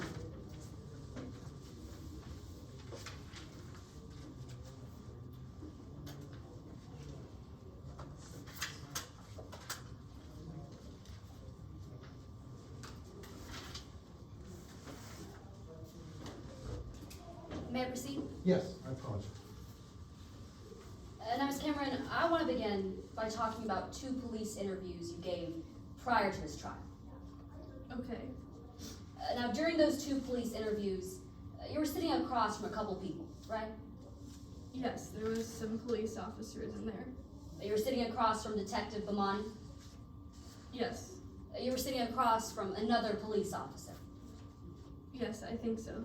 And during one of those interviews, you were sitting across from an FBI agent. That sounds about right. And I want to be clear for the members of the jury, because apart from those 3 people, there was no one else in that interview room. Isn't that right? No, there wasn't. Your sister Memphis Raines, she wasn't in that interview room. No, she was not. All the other robbers who were involved in this crime, they weren't in that interview room. No, they weren't. So the only people who were in that room with you were people who said they wanted to help you. Isn't that right? They said that they would get me a lesser sentence. If that's what you mean by help, then yes. No, Ms. Cameron, they specifically said they wanted to help you. Isn't that right? Yes, they did. And yet, you never once mentioned during either of those police interviews anything about you being threatened by your sister. No, I didn't feel like I could. I felt like the second I walked out of that interview room that Memphis would be there and she would know that I talked to the police. I've never once felt safe. I didn't think I could talk to anybody. Ms. Cameron, directing you back to my attention. Back to my question, excuse me. You were in a room, people who said they wanted to help you, and you didn't tell them the truth, did you? No, I didn't. I didn't feel safe enough. You didn't feel safe with people who said they wanted to help you? No, like I said, I didn't know where Memphis was. I didn't know if the second I walked out of that room, she would be there. Now, Ms. Cameron, I want to talk about something Ms. Lai said during opening statements. She said that you had no idea what you were getting yourself into with regard to this house. You heard that, right? Yes, that's correct. And I want to talk about whether that's true. Your Honor, permission to approach opposing counsel and the witness in turn with what's been pre-admitted as or it's already been admitted as Exhibit 30. Yes, I believe Your Honor also has a copy. I do. Approaching the witness. Yes. Now, Ms. Cameron, these are texts between you and your sister, right? It looks like it. And I want to talk about what's contained within these texts, because in these texts, you talk about this big job you want to get in on, right? Hold on. I didn't say that. This looks different than the text that I've sent. I never said anything about a big job. And Ms. Cameron, that first text message that is from you, it says that big job you mentioned. Yeah, that's what this says, but I didn't send that. You're saying that you didn't send this from your phone. Yes, that's what I'm saying. I sent text like this, but I never said anything about a big job. Ms. Cameron, it's your testimony that these words that came from your phone aren't what you said? Yes, that's exactly what I'm saying. This isn't right. Well, Ms. Cameron, let's talk about what's in these text messages that were sent from your phone. Because in these text messages, you say, it's mentioned that there's a target with a whole lot of money involved in these jobs, right? Yeah, that's what this says. It says that there is a helicopter involved in this job. That's what this says. I didn't get a text about a helicopter. Miss Cameron, are you saying someone stole your phone and sent these texts? No, I'm not saying anything like that. I'm saying this is different than the text that I wrote. Miss Cameron, you were here during the testimony of Detective Bamani, right? Yes, I was. You were here when Detective Bamani said that these texts were authenticated. Yes, I was here for that, but this is not right. I never got that text, and a lot of these I didn't send. All right, Miss Cameron, I understand why you're saying that in front of this jury now, but that's still what's indicated in these text messages, isn't that right? Yeah, that's what is indicated, but once again, I didn't say that. Well, Miss Cameron, let's flip to the back of these text messages, because on November 21st, one of the text messages you send your sister, it says, "I'll come up with a story to make it all go away." I definitely never sent that. That's what this reads, but I would never say that. So these text messages that came from your phone that were authenticated that said that you'd come up with a story, that was sent before this trial. Yes. And now you're here in trial saying that all of these text messages, they're not what you sent. I'm not saying all of them are different. I'm saying there's words in here that have been changed that I don't recognize a lot of this. Well, Ms. Cameron, at this point in trial, you're the only witness saying that any of these text messages are not what you sent. No, I'm not the only one saying that. The detective earlier said that there was a cybersecurity attack. Ms. Cameron, Detective Bamani never said that any of these text messages weren't what you sent. Well, she indicated that they might have been affected. I'm not asking what she indicated, I'm asking what she said. And she never said that those text messages weren't legitimate. No, but that's what I'm saying. I'm telling you, I didn't send a lot of this. All right, Ms. Cameron. Well, let's talk about what happened during this crime. You were here during the testimony of Ms. Sands, right? Yes, I was. You were here when she said that you said that you wouldn't hesitate to kill her if you had to. I didn't say that. Memphis was the one screaming. That's what she said. I would never, ever say anything like that. Ms. Cameron, you were in court today when Ms. Sands identified your voice as the voice of the attacker who said that in the vault, right? I was in court, but I didn't say that. I'm not asking what you said, I'm asking what did you hear? And you heard the victim of this crime identify your voice as the person who made that statement. Isn't that right? Yes, that's what I heard, but I didn't say it. Now, I want to talk more about what happened in that vault, because Ms. Cameron, sitting here today, you admit that you attacked Emery Sands, right? Yes, I did. You admit that you helped drag her body from one place to another. Yes, I did. I was just doing what Memphis told me to do.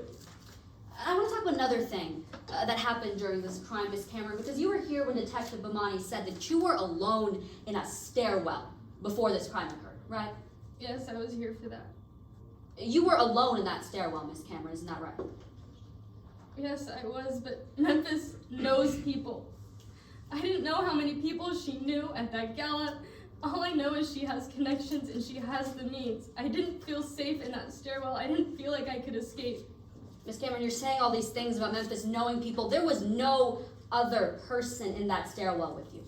No, there wasn't. You were in no immediate danger in that stairwell. I felt like I was. I felt like any move I made, I was being watched. I didn't feel like I had the opportunity to leave. Ms. Cameron, you're saying you felt like you were in immediate danger. No one was standing there holding a gun to your head, were they? No, they weren't, but the threat was there. I knew what she would do to me. You were standing there alone in that stairwell with no one there with you, no one there holding a gun to your head. You didn't pull the fire alarm, did you? No, I didn't feel like I could. She would find out and she would hurt me.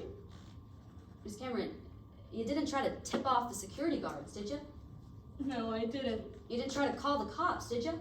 No, I didn't. No, you let those robbers in. Yes, I did. I felt like if I didn't follow the plan, that she would go through with her threat. I knew she would. Ms. Cameron, You said earlier on direct examination that if you had the chance to get out of this crime, or specifically you said, if I could get out of this crime, I would have, but I couldn't. That's what you said on direct examination, right? That's exactly what I said. And when you were alone in that stairwell with no Memphis Reigns, no other robbers, no gun to your head, you didn't try to get out of this crime, did you? No, I didn't feel like I could. I knew what she would do to me, and I wasn't safe. Miss Cameron, are you saying your sister is psychic? No, I never would allege that.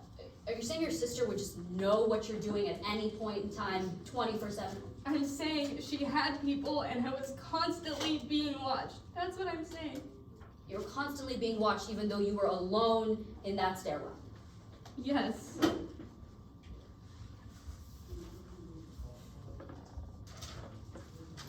Miss Cameron, I want to talk a little bit more about your story because in court today, you claimed that your sister pulled a gun on you, right? She told me she had a gun and she pulled it on me at the apartments. At this point in trial, we haven't seen any gun, have we? I don't think so. You said that you were at Ivy Lane, that your sister threatened you at Ivy Lane, isn't that right? Yes, that's one of many places she threatened me. At this point in trial, we haven't heard any testimony from any other witnesses that you were threatened. No, I guess not. So the only witness who has testified in this point in trial that you were threatened is you.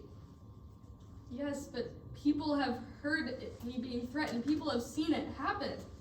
That wasn't my question, Ms. Cameron. My question was, at this point in trial, the only person who has testified definitively that you were threatened is you. At this point, yes. Later on, no. That's a yes to my question, Ms. Cameron. Yes. No further questions, Your Honor. Can you direct? Yes, Your Honor. Go ahead, Counsel.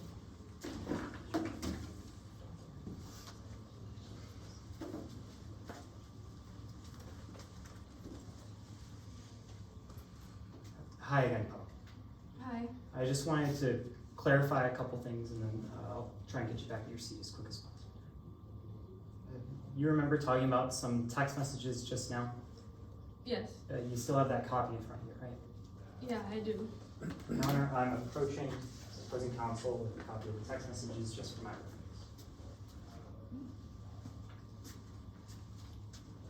Poe, I want to make one thing very clear. Did you send these exact text messages?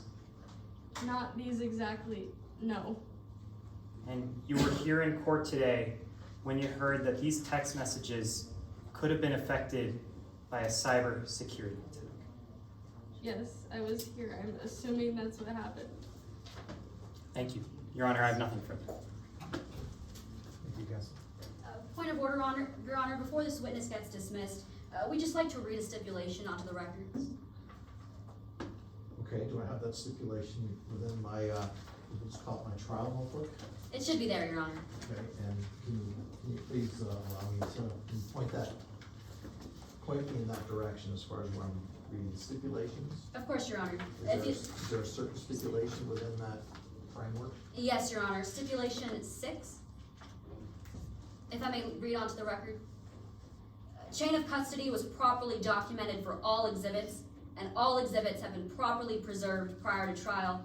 For the purposes of this stipulation, chain of custody refers to the movement of evidence from the location it was collected to a law enforcement storage facility and/or Midlands forensic lab to the prosecutor's office for presentation at trial. That includes Exhibit 30. Okay, remind me again what Exhibit 30 is, I apologize. Those are the text messages we've heard a lot about in trial today. Your Honor, just a clarification on that judicial notice. This doesn't explicitly say that the text messages weren't affected in a cybersecurity attack. No, That's not court takes notice of the fact that there has been a ruling or a stipulation that the chain of custody has been met. Members of the jury, you are to consider only the fact that chain of custody has been met. As far as the rest of the evidence regarding Rule 30, you've heard the testimony of the witnesses. The jury will give such weight to that testimony as they feel it deserves. Yes, Your Honor. Yes, Your Honor. Your Honor, at this time, we just ask that Ms. Poe Cameron be allowed to step down and take care proceed at council table.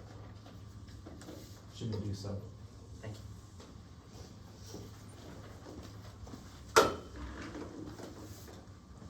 Is the defense ready for another witness? Yes, Your Honor. The defense calls Parker Orloff to the stand. Ms. Orloff, you've been previously sworn. If you could please take the witness stand.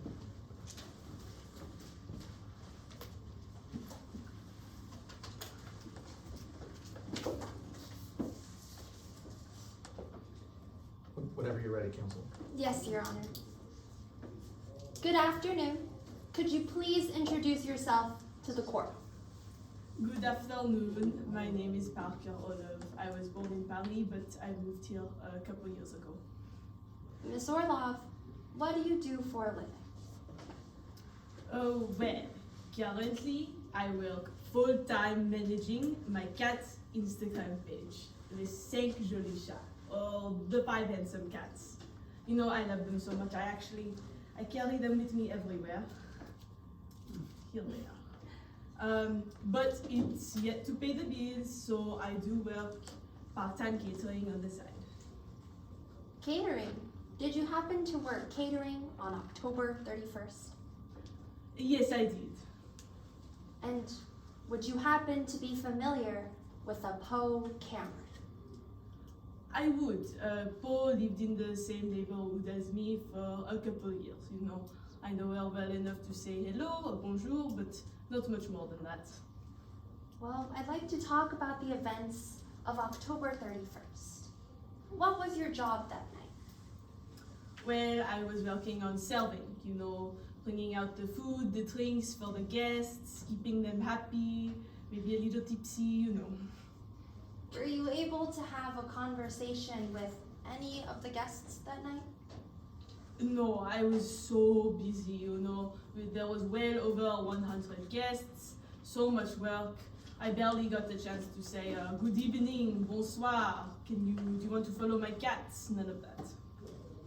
While you were busy serving the guests, at any moment, did you see someone that looked like Poe Cameron?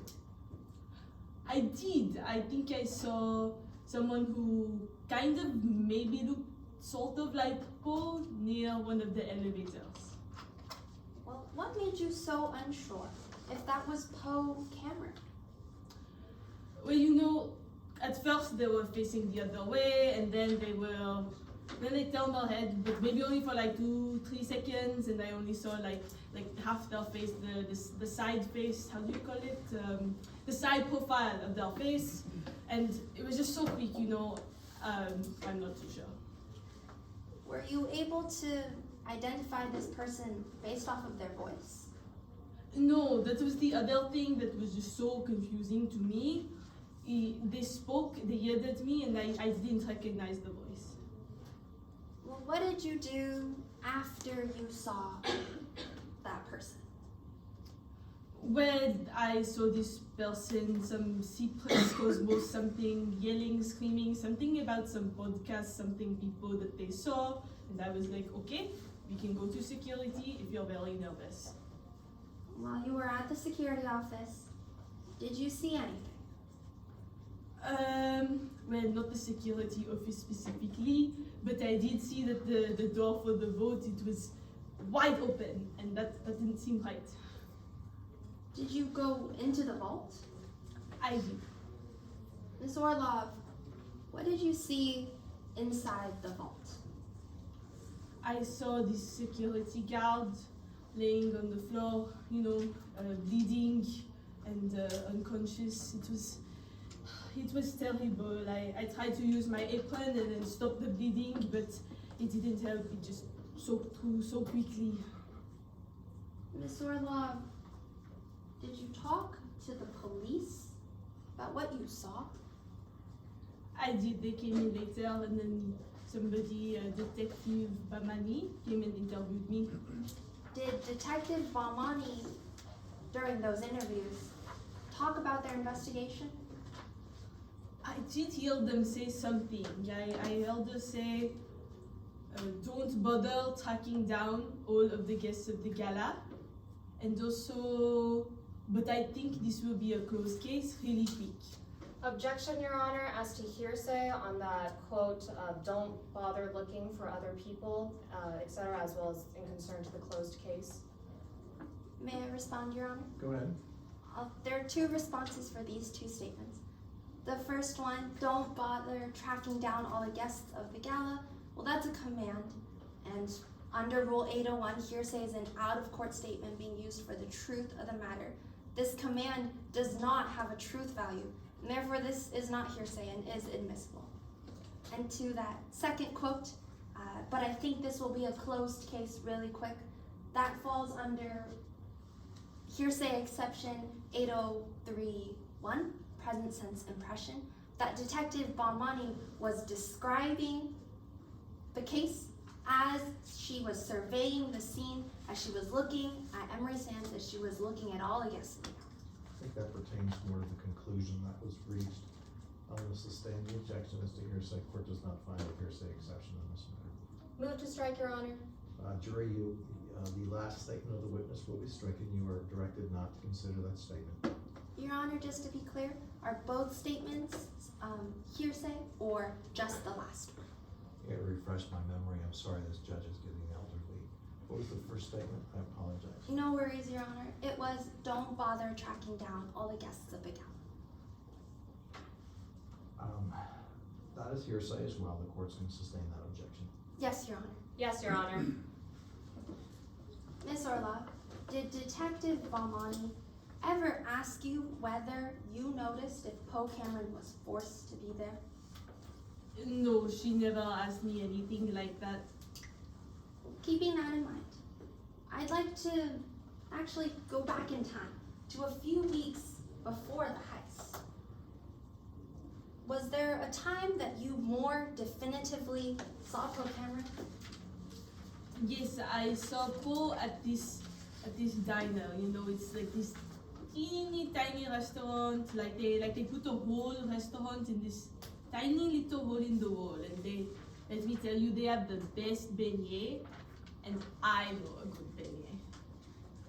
What was Poe Cameron doing at this diner? Well, I saw her with 3 other people. Was she doing anything with those 3 other people? Yes, they were having some sort of conversation. Were you able to hear any part of that conversation?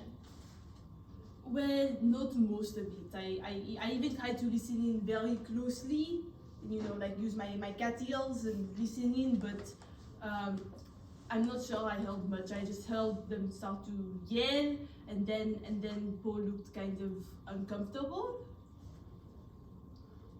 Did Poe Cameron try to leave after looking uncomfortable? Yeah, she stood up and looked like she was trying to leave. Objection, Your Honor, as to speculation. Specifically, the statement tried to leave. Your Honor, if I may be heard. Go ahead, counsel. Your Honor, I'm not asking Miss Orloff to dive into the specific mindset of Poe Cameron. I'm simply asking her to use her rationally based perception based off of what she saw about Poe Cameron. Response, Your Honor. Go ahead, counsel. Then we'll rule. Go ahead. Your Honor, the specific verbiage of the question that was asked was she trying to leave? Trying to leave is delving into the mindset of the individual who was standing up and as to the intention of that action. The witness can attest as to seeing them stand up, but the intention behind that action cannot be speculated. It's sustained. Counsel, you want to rephrase perhaps? Yes, Your Honor. After all that screaming, what did you see Poe Cameron do? Well, she stood up, you know, and she made like a motion, like she was trying to leave or something like that. Objection, re-raising my previous objection. The way the answer came out, the court is going to overrule the objection. The answer will stand. Go ahead. Yes, Your Honor. After Miss Cameron tried to leave, was she successful? No, this person that she was sitting with grabbed her hand and yanked her back into the seat. When that person yanked her back into her seat, did you hear that person say anything? I did. They said, if you ever try to leave again before we're done with all this, I will make sure that your parents never see your next birthday. Got it? Objection, Your Honor, as to hearsay on the quote, if you ever try to leave again, your parents will never see your next birthday. Counsel, what's my exception? Your Honor, this statement doesn't actually fall under a hearsay exception, but rather we are not using this for the truth of the matter asserted. That we are using this to show Poe Cameron's reaction, which is the effect on the listener. Wouldn't the listener in this case be then Poe Cameron counsel? So for that reason, it would go to Poe Cameron's state of mind, whether Poe Cameron's not testifying, a different witness is testifying. So the court will sustain the objection as to hearsay as to this witness. Yes, Your Honor. Yes, Your Honor. Oh, apologies. Move to strike. The last statement is stricken. Yes, Your Honor. Miss Orloff, did you see Poe Cameron react in any way? Yes, I saw her look. She had like this expression like she was scared and she got very quiet after that and wasn't really saying anything. And her eyes, they got really big, you know, like when my cat sees the vacuum. Thank you, Miss Orloff. Your Honor, I have no further questions.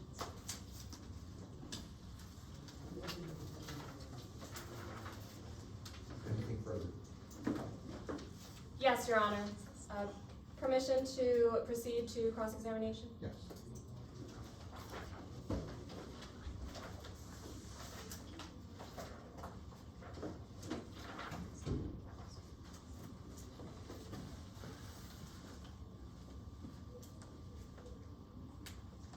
Good afternoon, Miss Orloff. Good afternoon. Now, I understand that you're busy trying to take care of your cat's Instagram page, so I'll try to keep this as short and sweet as possible for you, all right? Okay. Now, you've lived in Midlands for several years, right? A few. And you've lived in Midlands with Poe Cameron, correct? We lived in the same neighborhood. I wouldn't say that we are like close or anything, but we did live in the same neighborhood. Right, specifically Walton Park, correct? Yes. And so you also know of her sister, Memphis Raines, right? I do. And of course, as a Midlands resident, you know of the billionaire Berkeley Dale Porta, right? Of course, I mean, who doesn't? You know, they're so famous, and I actually did see them in person once, and if I could like frame that moment and put it on my wall, I would. Now, I want to talk about an instance that you saw Poe Cameron and Berkeley Dale Porta, all right? Okay. Now, you stated in direct examination that you entered a diner on October 3rd of 2022, correct? I did. You know, the beignets are so good, and I was also bringing a little bit of pastry home for my cat. They love it. And in there, you saw Poe Cameron, as well as Berkeley Dale Porta, and two other individuals enter that diner, right? I did. They sat at the booth together. And the two individuals that you couldn't recognize, one of them certainly wasn't Memphis Raines, right? No, I do not recognize them. And now you mentioned that you were actually able to overhear their conversation, right? Not most of it. I tried to listen in very hard, you know, like put on my cat ears and all that. But I only could hear maybe like little bit here and there. You actually specifically heard them talk about something about a deal, right? Something for 60 something. Right, and that deal being for 60%, you have no idea whether or not Poe Cameron stood to profit off of that deal, right? No, why would I know something like that? Right, you have no idea whether or not their conversation was about robbing Miller Tower, right? No, I wouldn't know anything like that. And now, on direct examination, you also talked about how Poe Cameron actually stood up at one point, right? Yes, she looked, like your face looked very uncomfortable. But then somebody grabbed her arm and pulled her back into the seat. Right, but you also stated that she made a motion trying to leave? She looked like she was uncomfortable, like she was trying to leave. But Ms. Orlov, that quote that you said in direct examination, I actually wrote it down. It was specifically that she made a motion trying to leave. That's what she said in direct examination, right? Yes, but it wasn't like a motion. The motion was like her standing up, you know, like she was trying to leave. Right, but you have no idea whether or not she was actually trying to leave, correct? No, I don't know what she was thinking. All right. Now, I want to talk about another time that you recognize Poe Cameron. Now, this time, it was on October 31st, 2022, the night of the gala, right? I thought that I saw Poe there, but I'm not 100% sure. Actually, you recognized Poe Cameron in the freight elevator at around 9:15 in Miller Tower, right? I thought that it might have been Poe, or maybe like a lookalike, or something like that. But the person that you saw at 9:15 in Miller Tower, it looked just like Poe Cameron, correct? I'd say it looked just like Poe Cameron. You know, I don't have 100% perfect vision. I wish I could have like eyes like a cat to see in the darker environment. Right, and that person who looked just like Poe Cameron, they were wearing this gold mask, Exhibit 23, correct? Yes, this person that I'm thinking could have been Poe Cameron had like that mask on top of the head. I think maybe like a cat mask would have been cuter. And that actually wasn't the first time that you saw that mask, Exhibit 23, being worn that night, right? No, I think I saw it sometime during, I'm not sure, I mean, I was so busy. Right, you actually saw that mask in the cocktail room at 6:30, correct? I did, but you know, I didn't get to look very closely. I was so busy, and then I dropped my tray, and then all this other stuff. Ms. Orloff, that's a yes to my question. That's a yes to my question, that you saw a person wearing that mask at 6:30 in the cocktail room. Yes, I did. And the person in the cocktail room wearing that mask, there wasn't a person watching them, right? I wouldn't know that. No one following them? I couldn't tell you that, I don't know. So just to be clear, Ms. Orloff, you saw a person wearing Exhibit 23, that gold mask, at 6:30, and again at 9:15, correct? I did. I saw that mask 2 times that night. And the person that you recognized wearing that mask looked just like Poe Cameron, correct? I would say that it looked just like Poe Cameron. Once again, I'm not entirely sure it could be somebody who looked similar. Now, Ms. Orloff, let's talk about whether or not Poe Cameron's actions were her choice. Okay? Now, you actually entered the vault towards the end of the night, correct? I didn't. I saw a security guard, you know, laying on the floor. She was bloodied and bruised. Yes, she was very clearly injured. I tried to help with my apron, but it didn't really do anything. Right, you actually took off your apron to try to stop the bleeding, right? I did, but it didn't help. It just soaked through. And this was moments after you saw the defendant in the freight elevator, correct? Not immediately after. It was after I had gone back to the kitchen and also talked to some Cypress Cosmos and went to the security office.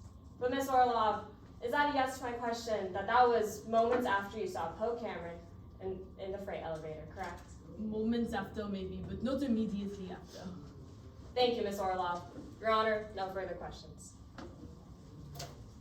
Any redirect? No redirect, Your Honor. I just ask that this witness be excused. This witness may step in. Is the defense ready to call their final witness? Yes, Your Honor. The defense calls Amari Ebby to the stand.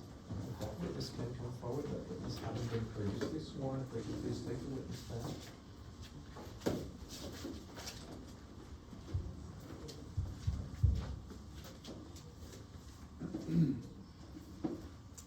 Whenever you're ready, counsel.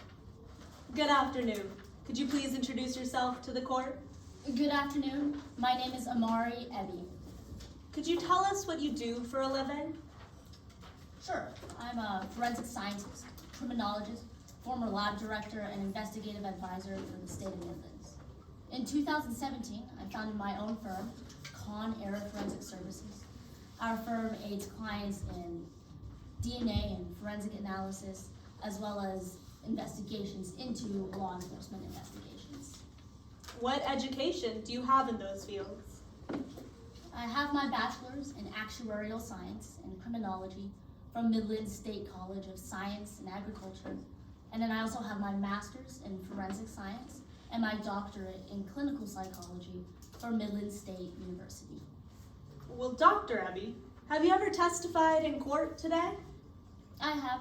I've testified in over 50 cases, both for the state and the defense. I'm a court-recognized expert in DNA and forensic analysis, confession validity, and investigative procedures. And could you tell us why you're here today? The defense hired me to review the investigation that law enforcement conducted on the Miller Tower heist that occurred on October 31st, 2022. What materials did you review for this case?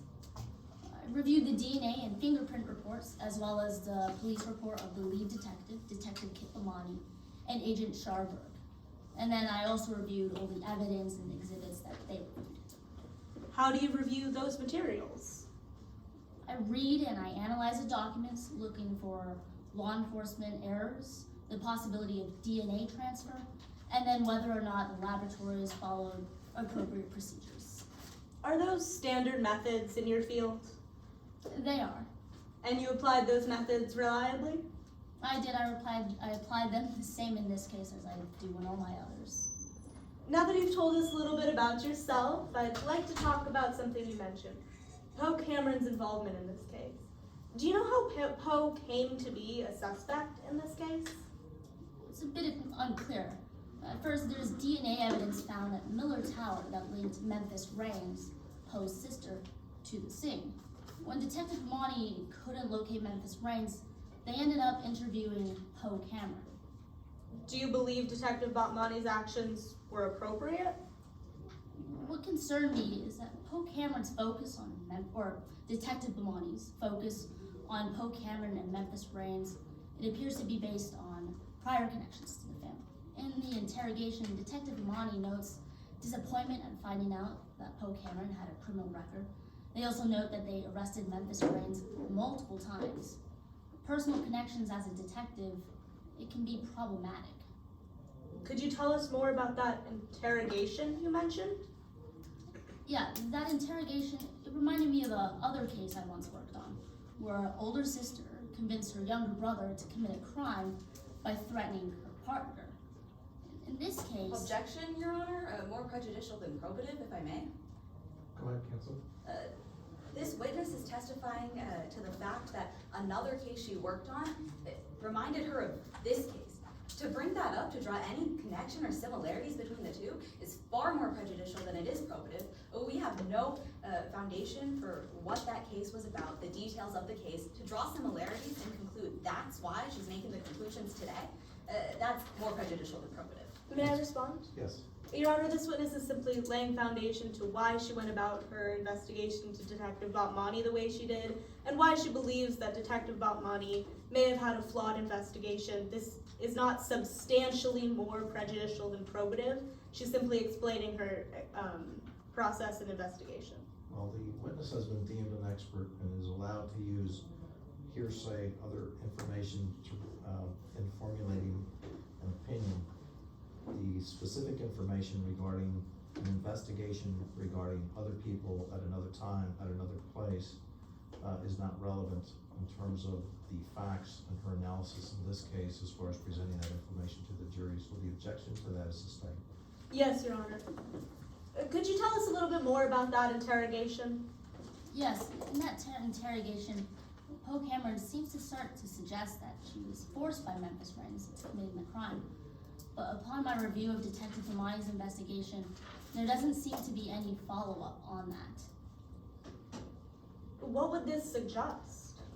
The lack of follow-up on this could suggest something we call confirmation bias. Objection, Your Honor, as to 702B and C, if I may be heard. Go ahead, counsel. Yes, Your Honor. This witness hasn't brought in sufficient facts, materials, or a method to confirm that confirmation bias affected Detective Botmani's investigation. Confirmation bias is a psychological phenomenon.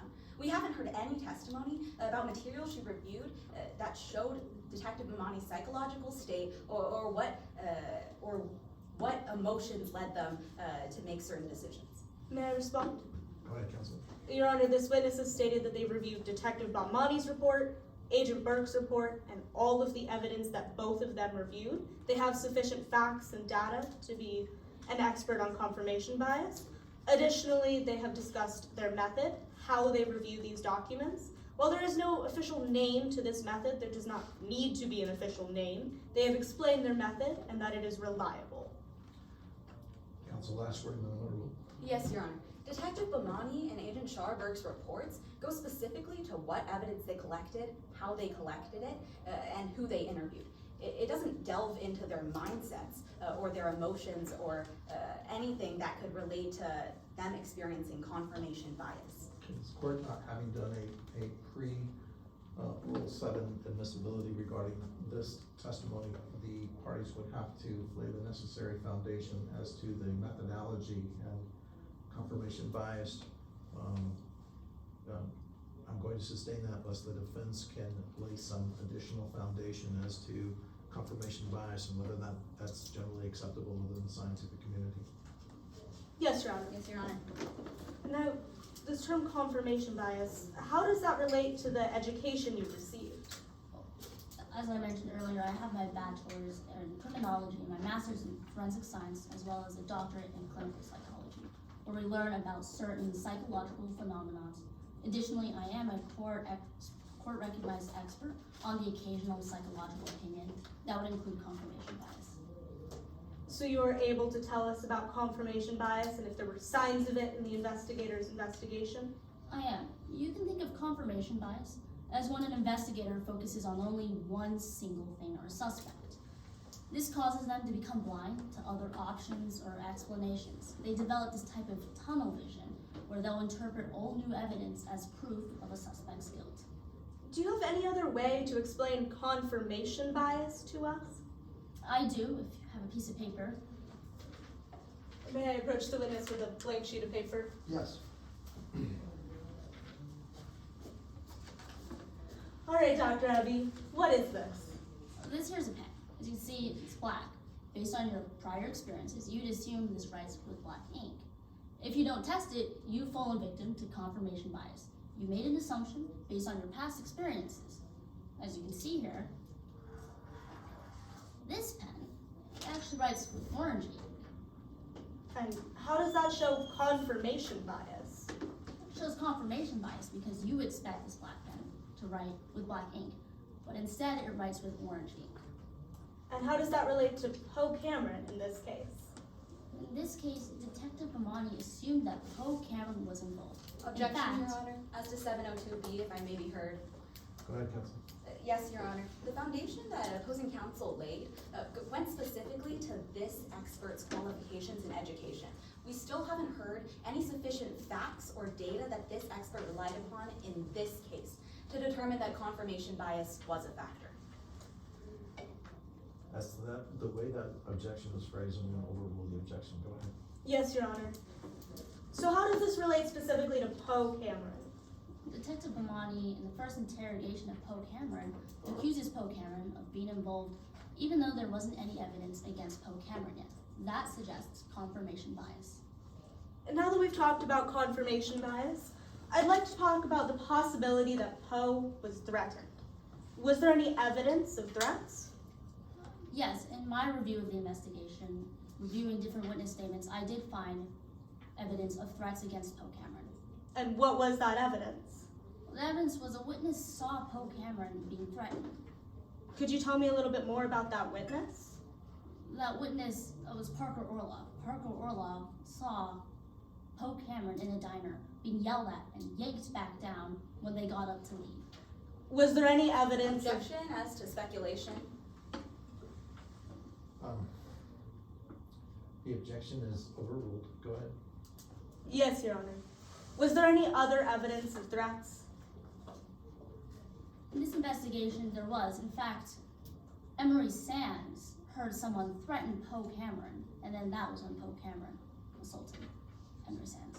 And was there any other evidence of duress? The problems in this investigation is that there was no history of violent actions by Poe Cameron, and there was also a lack of motive. All these things weren't investigated by the investigators and thus suggest confirmation bias, and that the investigators should have looked into the possibility of Poe Cameron being forced into committing the heist. You mentioned that there's no history of violence. Could you explain that to us? Yes, in a case like this, you would usually expect to see a history of smaller violent crimes that eventually build to a more serious crime like this. But that wasn't the case here with Poe Cameron. Does Poe Cameron have a history of violence? No, she does not. And that second piece of evidence, a lack of motive. Why is that important? A lack of motive means that there's no reason to commit a crime. Here, there is no investigation into Poe Cameron's financial situation. And if a person is desperate for money, they usually don't resort to violence without a history of violence to begin with. So based on all of this, what's your final conclusion regarding this case?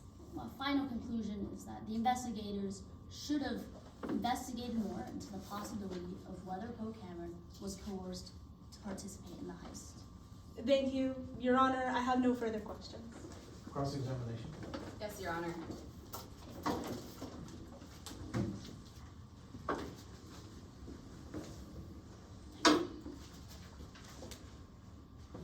Dr. Abbey, do you mind if I borrow that black-orange pen you have? Go ahead.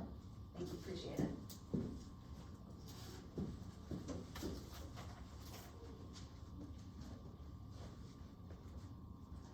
Good afternoon, Doctor. Good afternoon, how are you? I'm great, thank you. Now, I just want to make something clear right off the bat. The difference between your concerns and your conclusions. Because you're not here to conclude that Memphis Reigns held a gun to Poe Cameron's head, right? Well, that's correct. You're not here to conclude that Poe Cameron was threatened into this crime, right? No, ma'am. My job here was to review the investigation of law enforcement and determine if there were errors in that investigation. That's right, so that's a yes to my question. You're not here to conclude that the defendant was forced into this crime, right? No, ma'am. All right, and then you were talking on direct examination about confirmation bias. You said that a pen can look black, but if you write with it, and it turns out to be orange, well, you didn't look hard enough, right? Not exactly. All right, ma'am. Well, you're saying that a pen that looks like it could be black could turn out to be orange when you write. The purpose of that pen is to demonstrate that when you assume something, you won't test it further. If I needed to write something or sign something in black ink and I just saw that pen over there, based on my past experiences, I grabbed that pen and started writing. Well, I fell victim to confirmation bias and now I have a signed document in orange ink. All right, ma'am. So let's check whether those investigators tested the ink of the pen before they wrote with it. I want to walk through their investigation because they first interviewed Poe Cameron back in November, right? That's correct. They were attempting to actually locate Memphis Reigns. They weren't able to do so, so then they interviewed Poe Cameron. That's a yes to my question. Interviewed Poe Cameron in November. That's a yes. But they didn't arrest her then, right? That's correct, they did not. They collected more evidence. Yes. They interviewed a landlord at an apartment where they thought the crime had been planned. That's correct. That landlord told them Poe Cameron was at that apartment. That's correct. The landlord mentioned that they had seen Poe Cameron walking the grounds. Then they interviewed a streetcar vendor who was outside Miller Tower the night of the crime. Well, June, I believe you're referring to June Cage. June Cage told the detectives with information. That's right, and June Cage told the detectives they saw the defendant there on the night of the crime. That's correct. Once they heard from one eyewitness that they saw the defendant at the tower at the night of the crime, that's when they requested their warrant for the defendant's arrest. So yes to my question, ma'am? Yes. And you'd agree with me. When they requested that warrant for the defendant's arrest, well, there was enough evidence to arrest the defendant, right? There is a significant amount of evidence, yes. There was enough evidence to arrest the defendant, yes? That's correct, there was. But they didn't stop there. They collected more evidence, right? That is correct, they did. They connected DNA reports. Could you specify? DNA reports of Miller Tower. I'm sorry, it's... DNA reports of Memphis Reigns and Poe Cameron's DNA in Miller Tower, ma'am. They did test for that, that's correct. They collected text messages. That's correct. There were text messages that were pulled from Poe Cameron's phone after she was arrested. So yes to my question, collected text messages. That's a yes. So ma'am, sitting here today, you can't point us to a single piece of evidence of wrongdoing by either investigator, right? That's incorrect. Is your testimony you can point us to a single piece of evidence of wrongdoing by either investigator? The investigators, while they did nothing illegal in their investigation, they didn't investigate all possible suspects, and that's why I remain concerned about the possibility of confirmation bias within their investigation. All right, so directing it all the way back to my question, ma'am, you couldn't find a single piece of evidence of wrongdoing by either investigator, right? That's correct. There was no specific wrongdoing. All right. And you'd agree with me, if I have a black pen, and the writing that I write with turns out black, it's probably black ink in the pen, right? That's correct. All right. So let's see if those investigators found black ink. Because you know this isn't the first time the defendants talked about this crime, right? Sorry? The defendant was interviewed 2 different times, once in November, once in December. That's correct. In that December interview, Detective Mamani talked to Poe Cameron about their involvement in this crime. That's correct. Detective Monty in November said, we know you're involved in this crime, but there was no evidence at that point. Back to my question, ma'am. In December, Detective Mamani interviewed the defendant about their involvement in this crime. That's correct. In that interview, a threat is mentioned 4 different times, right? I believe so. All 4 of those times, that's Detective Mamani. I believe so, yes. You reviewed both reports by both investigators in today's case, right? I did. You interviewed, or you read the interviews of all the witnesses they interviewed. That's correct. You looked at all the physical evidence they collected. I did. You conducted a thorough analysis of today's case. I did. In your thorough analysis of this case, you know the defendant has never once said they were forced into committing this crime. That's correct. They started to hint at that, and Detective Monty pushed very hard in the interview. Asked him pushed hard in the interview, and that's when Poe Cameron, where she invoked her right to remain silent. So no, she never said directly that she was threatened. Well, not just in that interview, ma'am. In all those eyewitness reports you looked at, and all that physical evidence you reviewed, you couldn't find a single time the defendant said they were forced into committing this crime, right? That's correct. She never said that. All right, then I want to talk about why she might have committed this crime. You recognize a brochure of every item stolen at Miller Tower that night, right? I would. Approaching opposing counsel with what's been pre-admitted as Exhibit 2. Permission to approach the witness with the same? Yes. And would Your Honor like a courtesy copy? Sure. There you go.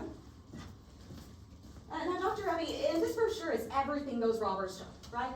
I believe so, yes. All right, so they took paintings. That's correct. They took jewelry. That's also correct. Historical artifacts. That's correct. In total, $25 million worth, right? That is true, yes. You'd agree with me. $25 million, that's a lot of money. It sure is. Thank you, Dr. Ravi. No further questions, Your Honor. Any redirect? No redirect, Your Honor. I ask that this witness be allowed to step down. And with that, the defense rests our case in chief. We ask for however much time allows for a recess before closing. All right. The defense is rested. Is there any rebuttal evidence from the state? No rebuttal evidence, Your Honor. The state is ready to proceed into a break or into closings. All right, we'll take a brief recess then before we do closings. 31 minutes. Oh. Left for all us. So 5 minutes is probably fine.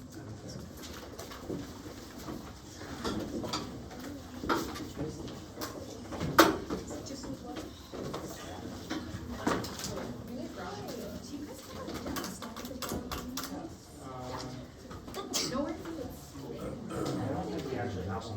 No, it's all good. Yeah, it's in our rules. Yeah, so this one.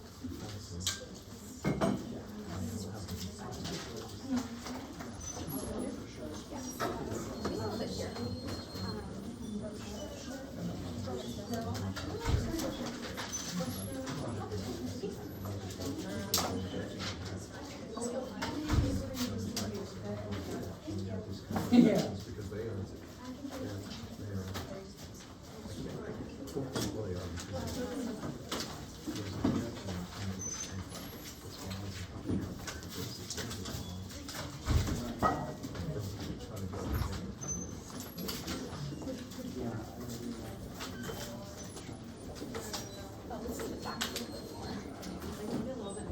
Sorry.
specific statement. I think it was Robert and his name.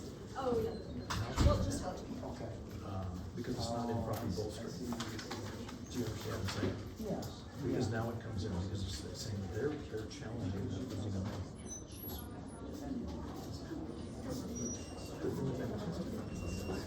And so that statement is a challenge, and so that statement is a challenge, whether or not that statement was made.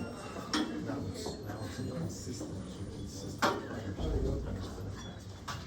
Does that make sense?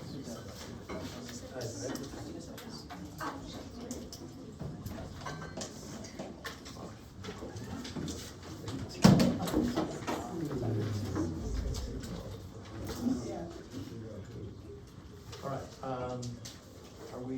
where are we at? Are we ready to proceed, timekeep? Yes. All right.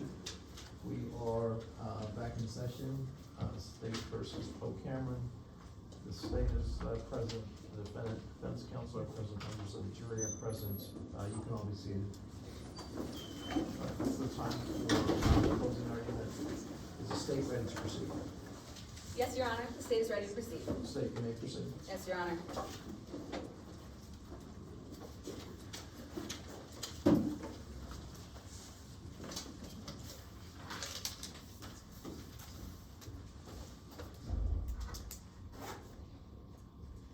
She had chances to go, but she made choices to stay. Now, if there's one moment I want you to remember from today's trial, it's when my co-counsel, Miss Nair, stood up here on cross-examination of the defendant and asked, so the only person that's saying you were forced into this is you? Defendant said yes.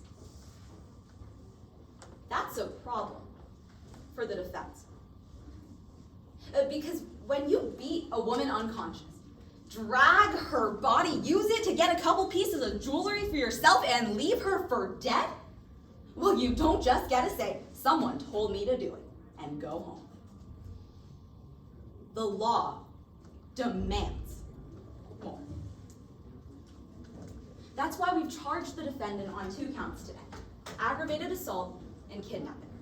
Now, we've had to show you that beyond a reasonable doubt, this defendant seriously hurt someone, confined them, and that they did so purposefully.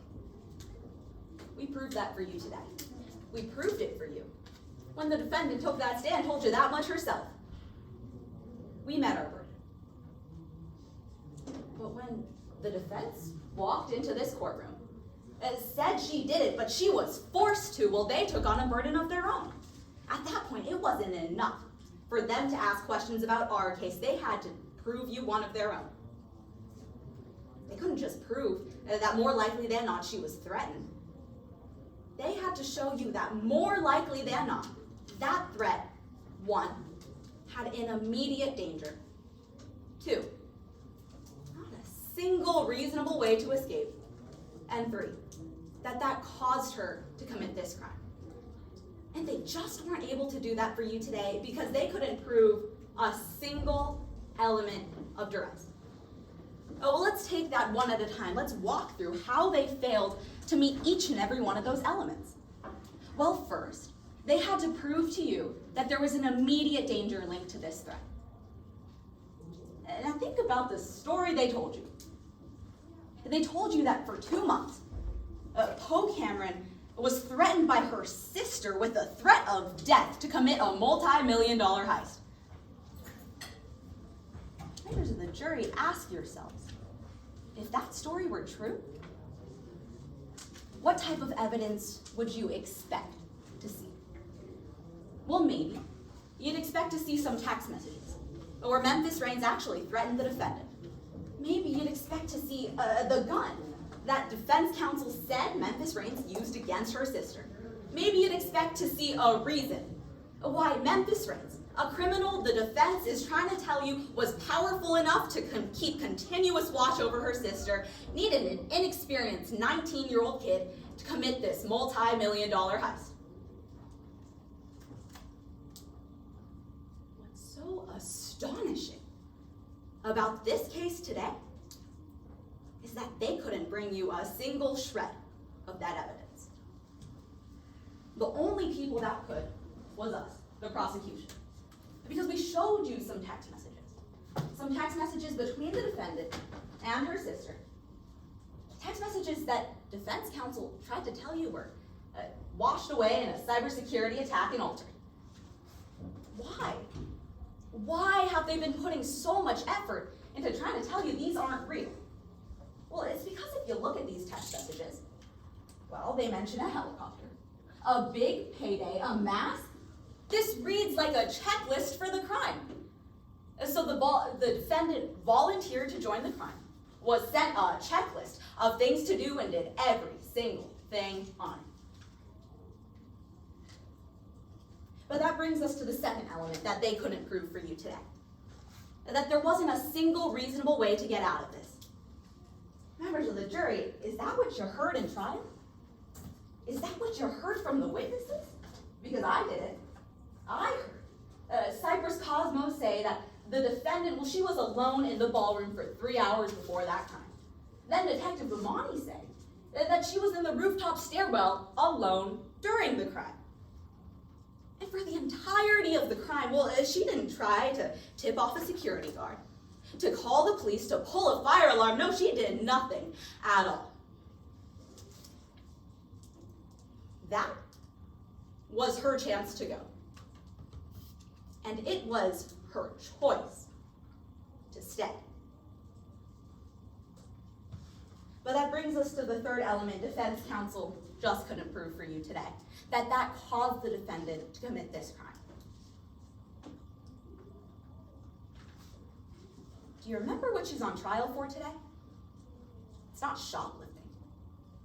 It's aggravated assault and kidnapping.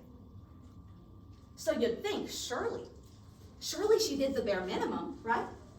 Surely she punched a little lighter or avoided the face. Today you heard the exact opposite.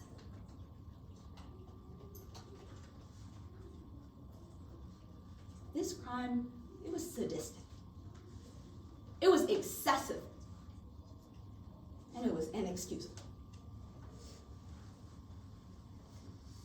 So let's talk about some of the excuses defense counsel tried to get you to believe. Well, they want you to believe the story the defendant told you today. But members of the jury, here's the thing. This isn't the first time the defendant's talked about this crime, but it is the first time she gave you this story. The first time she talked about this crime, the first time she was interrogated, she lied, said she didn't do it. The second time she talked about this crime, lied again.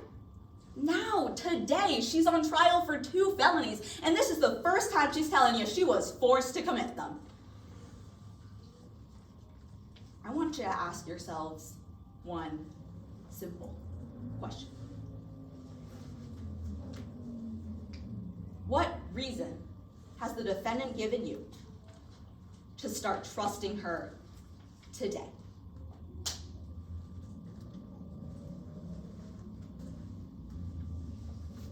She had chances to go, but she made choices to stay. Find her guilty. Thank you for your time. Defense? Would you like me to take these down? Yes, please.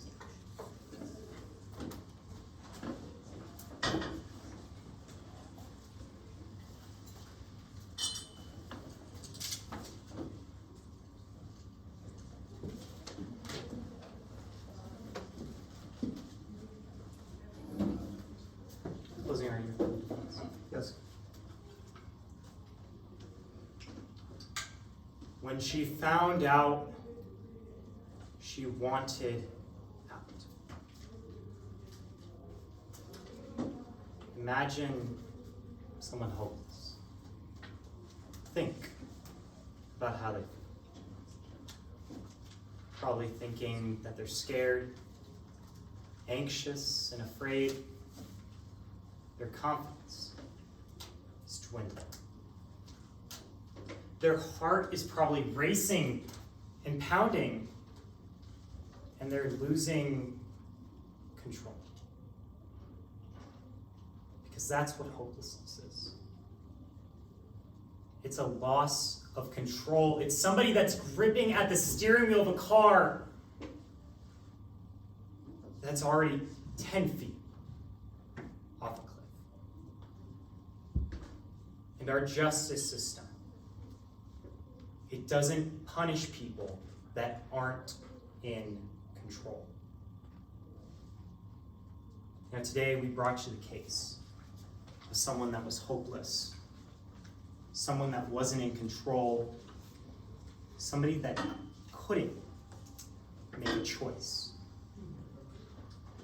We brought you Miss Poe Cameron. And we told you, showed you, that on that Halloween night of the 31st, she was under duress, threatened to be there. Now, while Ms. Gow's already broken down those elements, let's break it down one more time and let's make it very clear. In order to prove duress, we just had to do 3 things. First, we had to show you Ms. Poe Cameron had an actual fear of serious bodily injury or harm to herself. Now that's very particular. That's an actual fear. We didn't have to come here with threats. We had to show you that she believed threats, that she feared for her life, and that she was out of control. Which takes us to that second element, that she had no reasonable means of escape from her circumstance. That she believed she had no reasonable means of escape from her circumstance.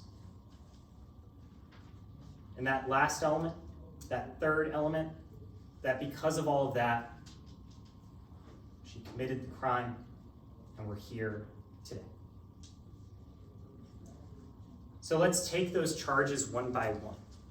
Let's break down what we heard today, how it applies to duress, and answer the question, why? Why was Poe at Millertown? Starting with that first point, that she actually feared for her life. We did that. Cut and dry.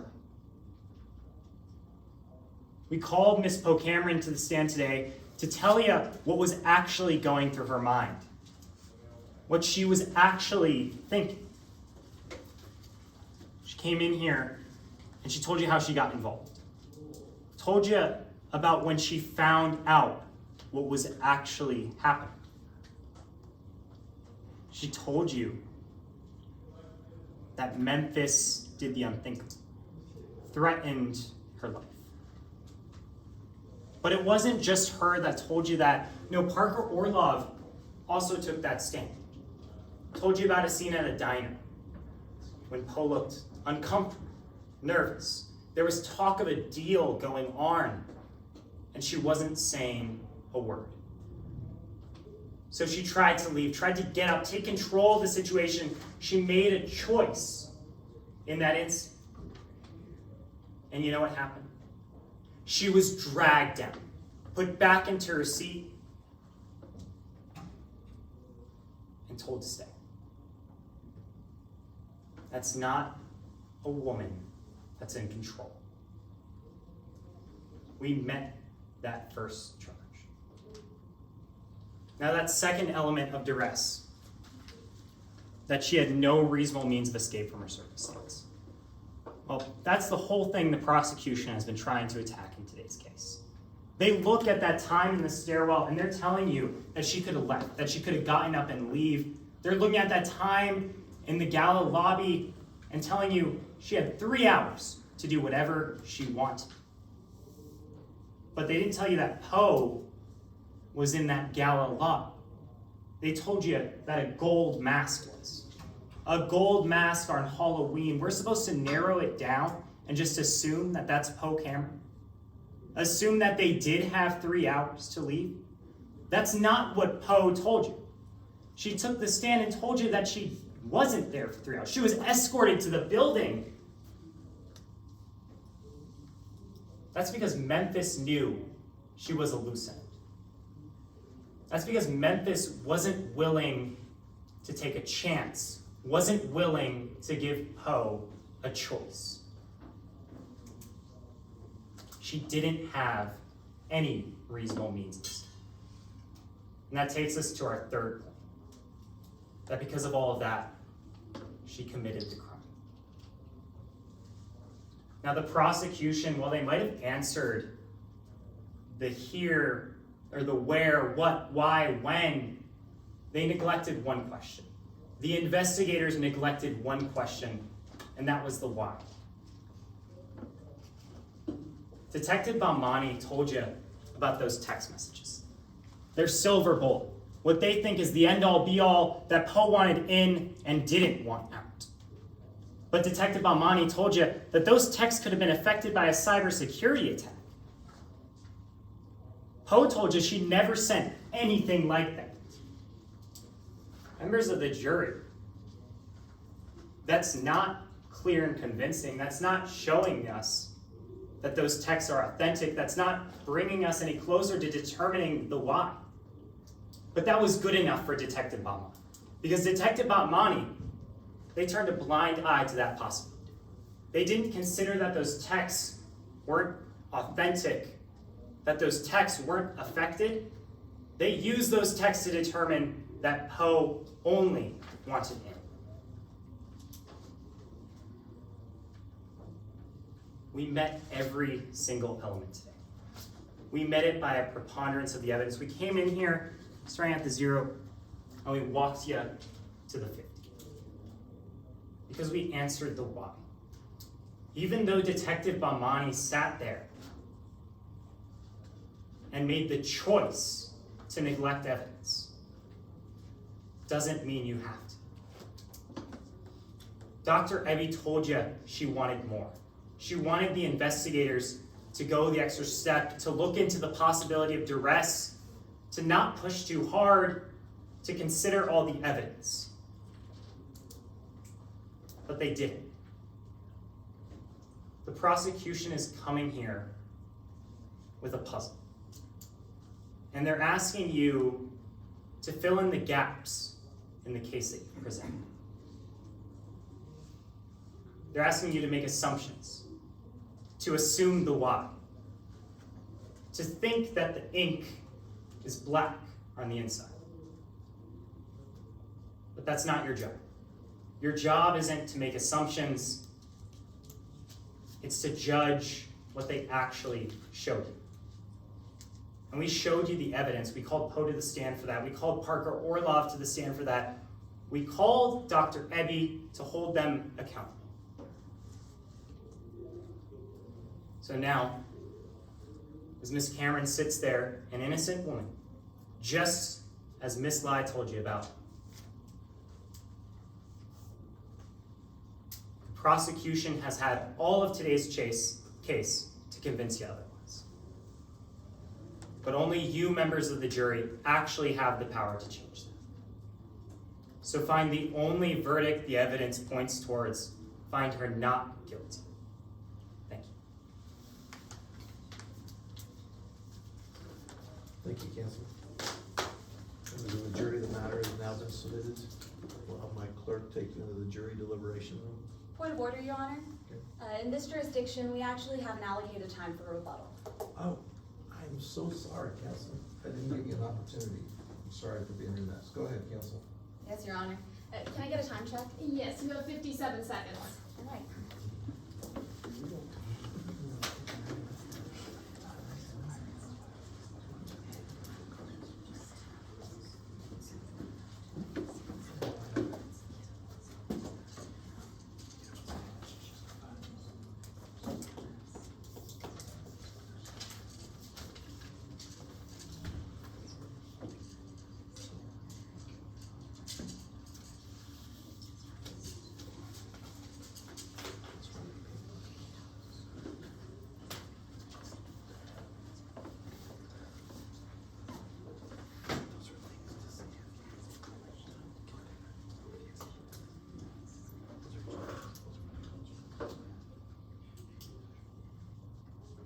The defense just got up here and they asked you why.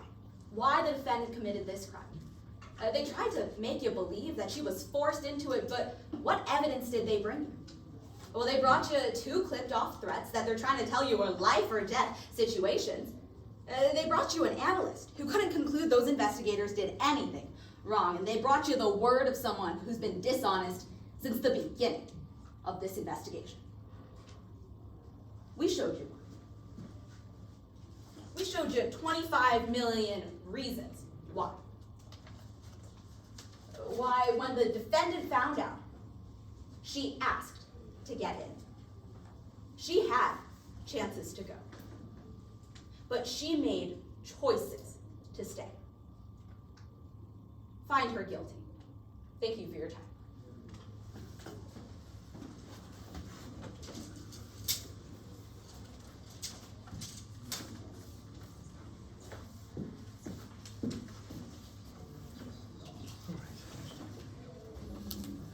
Now we're concluded. We're on the record.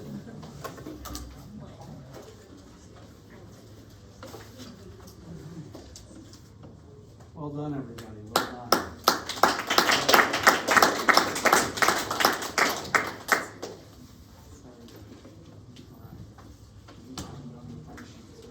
No, I'm done as well. Okay. And your ballots are ready.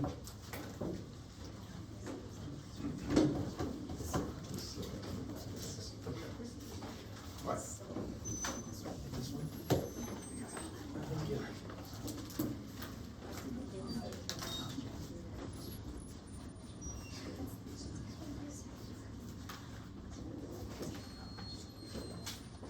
In the meantime, while we're waiting for them to get back, did you guys want to do introductions, general feedback?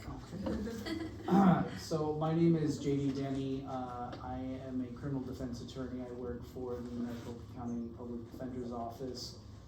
Specifically, I've been an attorney for 11 years and I've been working in probation violation court for a while now. Probation violation court is when these are post-conviction cases, people that are already on, have been pled guilty or found guilty and are on probation for a case and they're being accused of violating the probation. So I represent those that can't hire an attorney for those cases, which is a whole lot of fun. I do a lot of good things in my opinion, at least.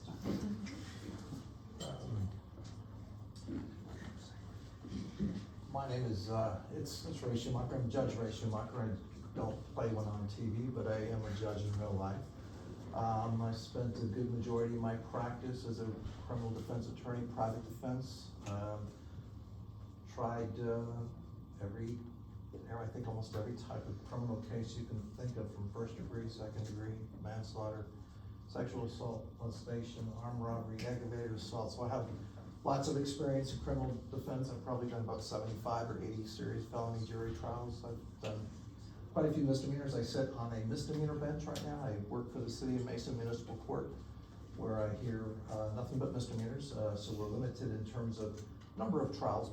Most misdemeanors in Arizona are bench trials. However, we do have your almost weekly DUI trial that goes to court. So that's my background and experience. I'm glad I wore my robe today for the simple reason that I was here before, and I told people in the first setting that I'd done this once before, and I'd asked, I'd only done it once, and I'm just so amazed at how professional you all are, how well prepared you are.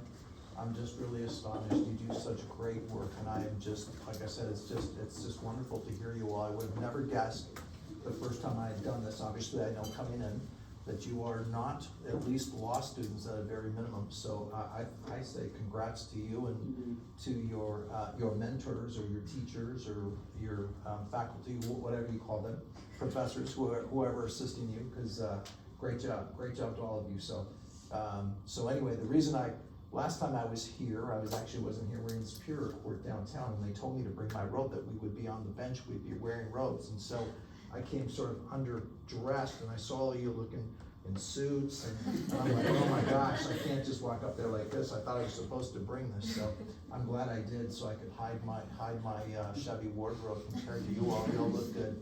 You look good, you sound good. So I'm just very impressed. I'm just impressed, very, very, very impressed. You all have very difficult cases, I can tell you.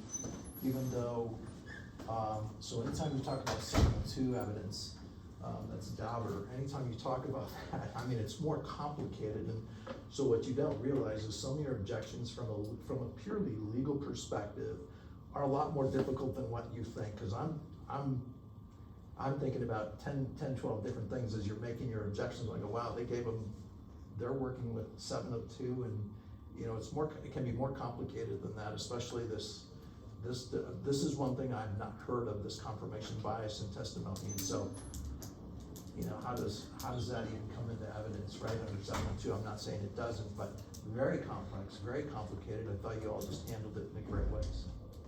You guys did a great job. You know, I wrote a lot of good things. Make sure you look at the comments. I think there's a lot of good things that were happening in the room. I think all the witnesses did a great job, but I have to tip my hat to Miss Kruger. Is that how you say it? That was whatever you channeled to get that real tears coming down. Whoa, wasn't ready for that.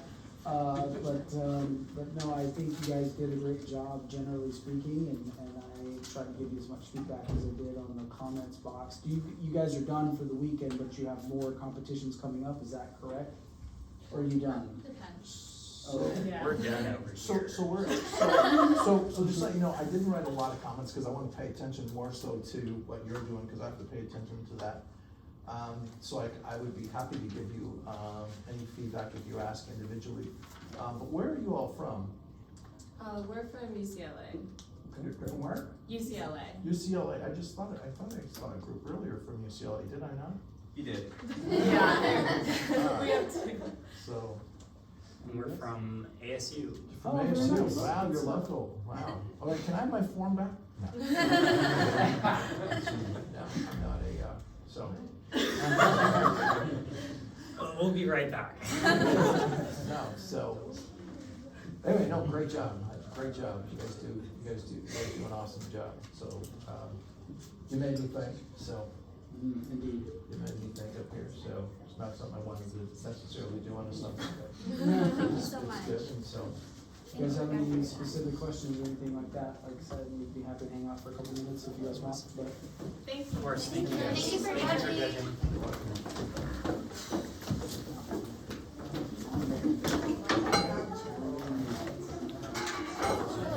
Can I take you up on that specific comment? For sure. No, I think Mira, nice to meet you. I was wondering if you had any specific comments or just like that. No, I did a great job. I thought all the issues did a great job. There's one of the things I have you are Miss Park. Yes. A hard time. I'm trying to remember. So something I did look at. I got one here. The caterer. Mostly what I felt was that we really impressed all the issues that we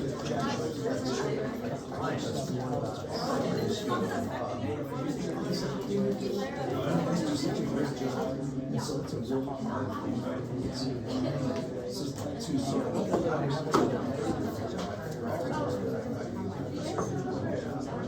With